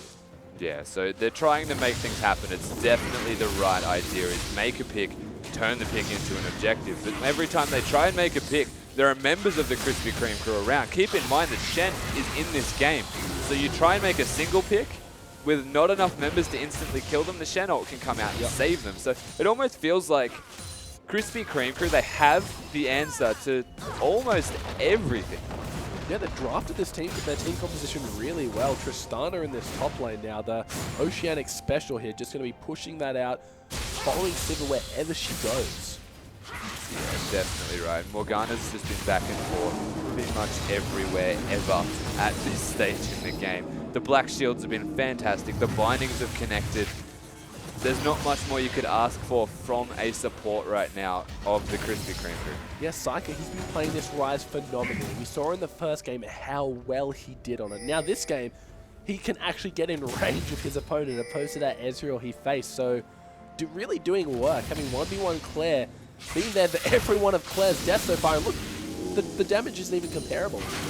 It's definitely not comparable. You can see Cassiopeia most likely going towards Merc Treads, as is, from the looks of it, 3 members of this Legacy Genesis side, as they all have the makings of the Merc Treads, but no actual traits. And I guess this is why they like Tristana. She can just push in up here, put on that explosive shot, and just chunk down towers. And there's nothing that Legacy Genesis... He's taking all the Black Shield. He's going to teleport to tower. Oh, Spoil! You're in trouble, mate. You just got impaled into the team, but it looks like Becky, he's chosen Bill to be the sacrificial lamb.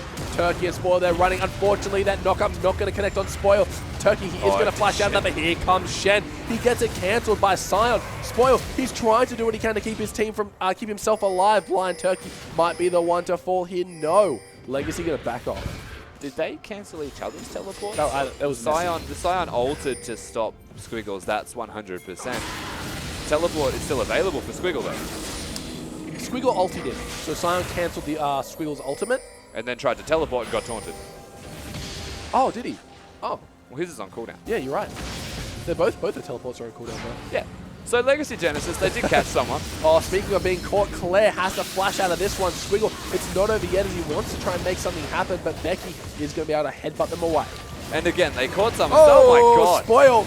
We're trying to have a word here, mate. Give us a break. Oh my god, that killed him. Wow. Just one auto on that explosive shot was enough to finish Becky off. That was a lot of damage. Remember, it does scale with AD, so that's a lot of AD having the Infinity Edge already completed here on Spoil. He is a monster of an AD carry right now, but Pac-Man's a monster of a tank. Yeah, look at that. Rise trying to do what he can, but it feels like Maokai from that first game where he's not even getting tickled. He's picked himself up that Spectrous Cow very early on here. Yeah, getting a back scratch from the Rise at the moment. Sion is the tank. He's essentially the saving grace of this team right now. Impaired, able to catch people out of position quite easily on that Skarner, so it's something that does need to continuously be thought of here from the Krispy Kreme crew side.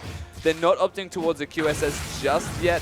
It's still a window, essentially, for Legacy Genesis to get back into this game. They're not out of the game by any means when I do say back into this game. Yep. I mean, they are still 3K down, so they need to try and at least even out the score and put themselves on equal footing. But you look at the scores right now across the board, it does feel like the Krispy Kreme crew are well and truly in control. You think Legacy have what it takes to contest the Dragon at the moment? Probably not this one, but they could try. Just it's hard to get into the pit, that's all. Sand United is available. Squiggle's going to be pushing out that top lane Bill. He's getting taken very low. He gets ultimate, but Shen comes in with the Sand United. It looks like they've put all their eggs in one basket. A nice taunt by Squiggle Edition. He is doing what he can in that backline Claire. He hasn't entered the fight yet. He gets a nice double snare, man. Oh my lord. Psyker just drops him without a second's notice. Blind Turkey is going to fall down to Impaired. Edition, he's still alive. He's trying to kite around these tanks. Pac-Man. He gets head. Oh, that was delicious. Psyker, he's found himself Edition. Will it be enough? He does get the kill. Another kill coming out of Spoil. He is going to pick up Pac-Man here. And that's a double kill for Spoil. Oh, run. Pac-Man's coming, boys. Might want to delay doing the Dragon until Pac-Man falls. He almost gets a kill. Squiggle's going to die. Playing with fire there, mate. That was a messy fight, to say the least. That was a very, very inordinate fight. That was unusual, but it all worked in favor of Krispy Kreme crew essentially from the very beginning of that fight. It was their fight to lose. Yep. It was initiated onto, of all people, the Rek'Sai, who then got Shen ultimate. So yeah. It was very difficult to kill the Skarner. We're going to see that one again, of course. The Shen comes in on the back of Bill. They're getting knocked around, both the tank members of the Krispy Kreme crew, but it allows Psyker to flank, deny Claire positioning advantage, and then they just destroy this Cassiopeia. Has no impact. Spoil gets the reset because of that, can then jump away from the tanky members of Legacy Genesis. And that's all they are. They're tanky members that are just like pulling everyone out of their own spells to try and get damage off. And they can't actually do so effectively. They get the kill on the Pac-Man in the end. And it was really messy, but that is because the tanks are the only ones having an impact right now from Genesis. Yeah, they're going to turn their attention to Squiggle. The slow from Laura the Slayer hits onto Squiggle. Not much going to happen though. He's relatively tanky. They're still waiting for Cassiopeia and Sivir to ramp up. It's really hard to wait for a Cassiopeia to ramp up when she can't get farm, she can't get items, and then there's no way to scale just yet. So it's just difficult. It's an uphill battle. They're going to have to take the game fairly late, and then again, they're against a Rise and a Tristana taking the game late. Well, Pac-Man might be in trouble if Squiggle decides to go with that taunt, but he's saving it for Edition to go to the real threats are. We saw in that last fight, Claire missing the ultimate onto Psyker, costing him his life. So he's going to have to be a little bit more frugal with that one and kind of hold on to it. Oh! Here we go. That looks awesome. Looks like a Sivir boomerang blade that doesn't return. Oh, wrecked. That was hilarious. Look at that 0 damage output. Everyone at the moment is quite, I guess, delaying themselves. Krispy Kreme crew are struggling to make something happen too hard just yet. Krispy Kreme crew are the ones well and truly in control. But Claire's just kind of sitting in the wings as per usual, looking for a pick. Spoil's just sitting mid-farming, I guess, in between items. He's almost at that Phantom Dancer, so... Oh, hello. Oh, Edition, you're in a load of trouble. All Squiggle needs to do is hit that taunt, then Psyker's there to finish it off with the massive damage output. Yeah, that was way too easy to do right there. They pick up a very convincing kill. Psyker's just a monster on this Rise. This was basically his score last game, first game, even when they lost. Dragon control completely in favor. And now they can just... Oh, they've got everyone on it. There's no members in position coming out of Legacy Genesis. There is a ward to spot them out, but the Baron's already down to 4k health. There is no way they're going to be able to contest this. This Baron is going to fall. no answer. There's no way to answer them right now. Again, they're waiting. They're trying to play the waiting game, Genesis, but there's only so long that you can wait when this team of the Krispy Kreme crew is getting more and more avidly attempting to dive and just take you out at every opportunity. They've got the control of the map. The vision is in their favor. The wave control has been in their favor. Genesis are trying their best to keep up, but they're struggling right now, and it's the biggest uphill battle ever. Yeah, they've got all these champions that have such high damage output. They just haven't got a chance to use them. They haven't reached their peak. They've tried to contest fights when they're behind, and it's just not working out for them. And the snowball just keeps on rolling and rolling for the crew. Yeah, I mean, there's not much else you can really say about that fact. They are snowballing their way through this game. The drafting has worked out in their strength. They've got the Shen split pushing constantly now.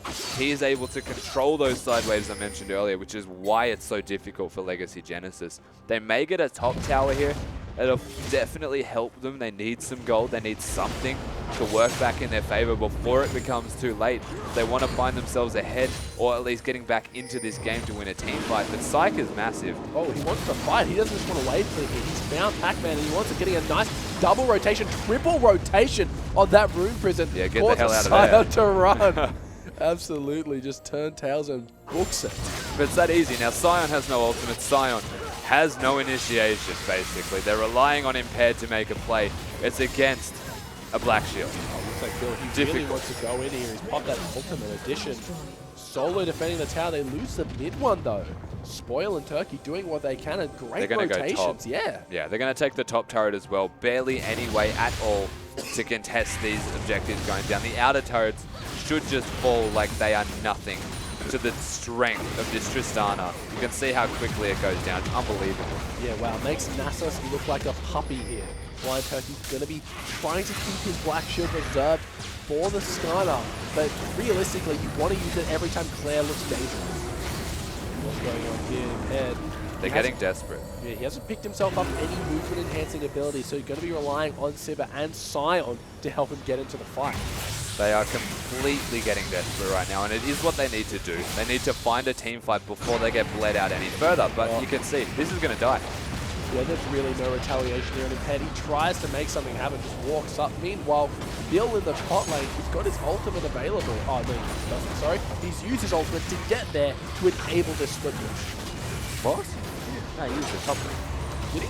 It's off Bill. cooldown. Oh, Bill. Yeah. Oh, right. I thought you said Pac-Man. No, Bill, sorry.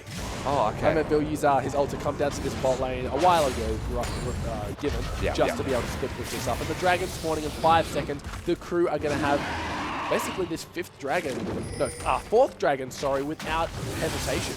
Yeah, so the fourth dragon goes down. It isn't a game-changing fourth dragon if it does fall down to Krispy Kreme crew, but it does mean that in 6 minutes from this point in the game, they can find themselves with a fifth dragon. And like they're not already strong enough, that forces a fight for Legacy Genesis to contest that. So at this stage, they're trying to confine themselves as far back as possible in their base and then look for picks through vision control around set areas, set small areas, so that they can at least still control vision and not lose all of their money ever. The tower, Rek'Sai going to be spawning in here. The knock-up will hit her.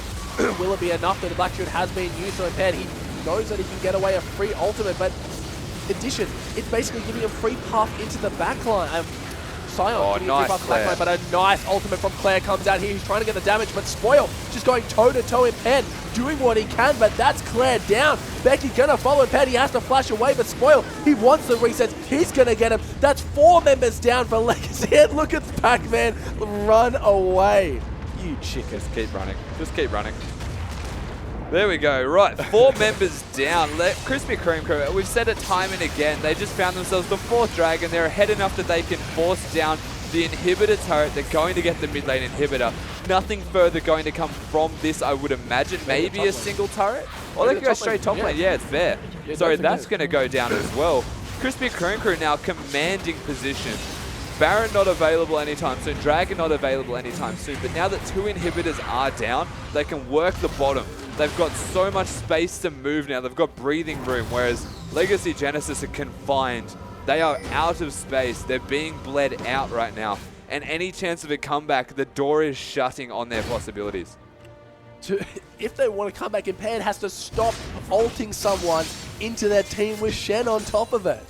He's grabbing him, and he's doing half of Shen's work for him. Addition has got like so much on his plate already, he doesn't need Shen porting in the middle of it. But his options are so limited. Yeah, but who do you ultimate if it's not the tank? Yeah. You've got a QSS now and a Tristana. If you get near a Rise, you're probably dying, not ulting.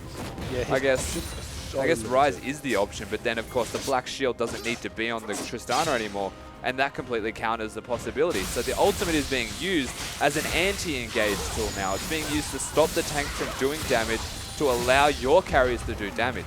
The problem is, those carries can't do damage because they're so behind in terms of gold, in terms of items and damage output, that try as you might right now as impaired, he just cannot have that impact that he otherwise would. So Claire having his one bad game this series. Unfortunately, it's the most important one of the whole tournament. So he's 1-6-3 himself after getting caught out in that mid lane. It just seems that nothing is working out for this Legacy Genesis crew. Skarner, he's got the most kills on his team, but that's not where you want that gold. And all the crew have to do is group up in that bot lane, keep Shen with the pressure on top, and kind of stroll in for the win. It looks like Psyche's got his eyes set on him. So much damage coming out, gets into about half health. Bill, he wants to go for the knock-up, he second-guessed himself. A nice heal coming out of Becky, keeping him pet alive. Psyche, he's going to flash in. This could be potentially bad. Here comes Pac-Man, he's knocked up somehow. A great ultimate out of Claire, hitting 3 to 4 members. This could be the fight Legacy Genesis were looking for. A shutdown onto Psyche. Claire gets killed on his own right, but Spoil, he's doing what he can to keep his team alive. Look at Squiggle though, he's so tanky. Bill and Squiggle, it feels like they're just not taking any damage from this tower. Blind Turkey, you're up too far, mate. What are you trying to do? Squiggle, he's turning his attention onto Pac-Man. He wants to keep his ADC's alive. Not taking damage. Wow, Pac-Man is just so tanky. Focus the tower, guys, come on. They get the turret, the end result is still there. They get 2 members down, but there's blinking health bars everywhere. They can translate what has just happened there into an easy Baron. Of course, 2 inhibitors still remaining down. They got that second inner turret, so minions push in a little bit deeper. They just have to control the bottom wave, work around the Baron objective. It's very easy for them to do. They can then turn that Baron into a closeout in this game, and credit where it's due. Krispy Kreme crew are playing supremely well right now. There's no answer from Genesis, and Teamfight, as well as they might try to, that last fight looked good for them. The Cassiopeia hit that ultimate that she was looking for.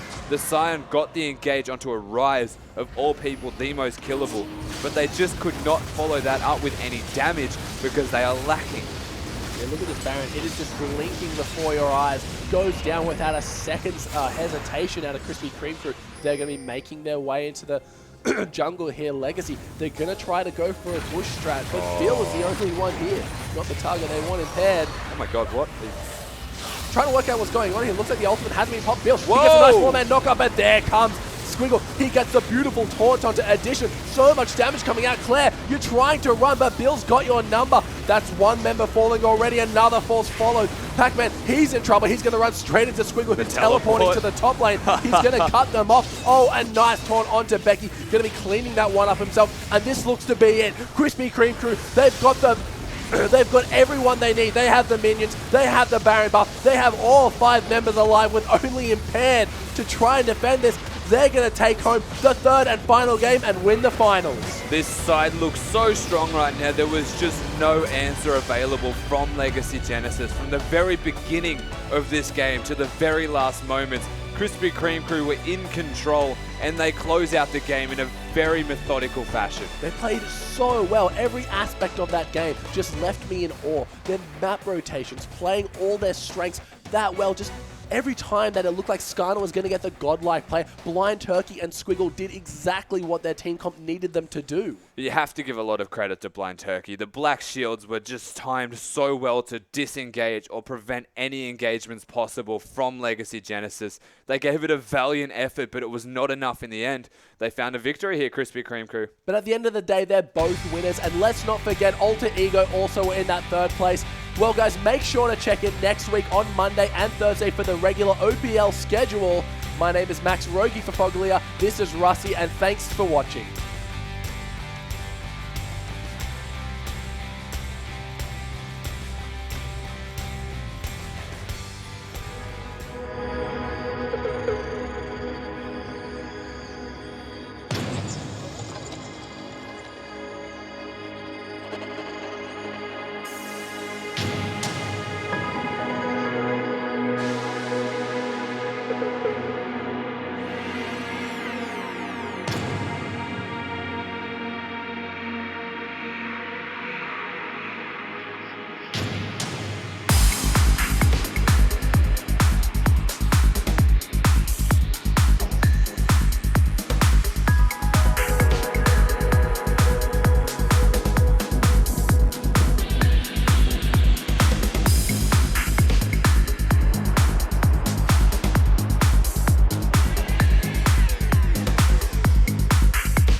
Bye.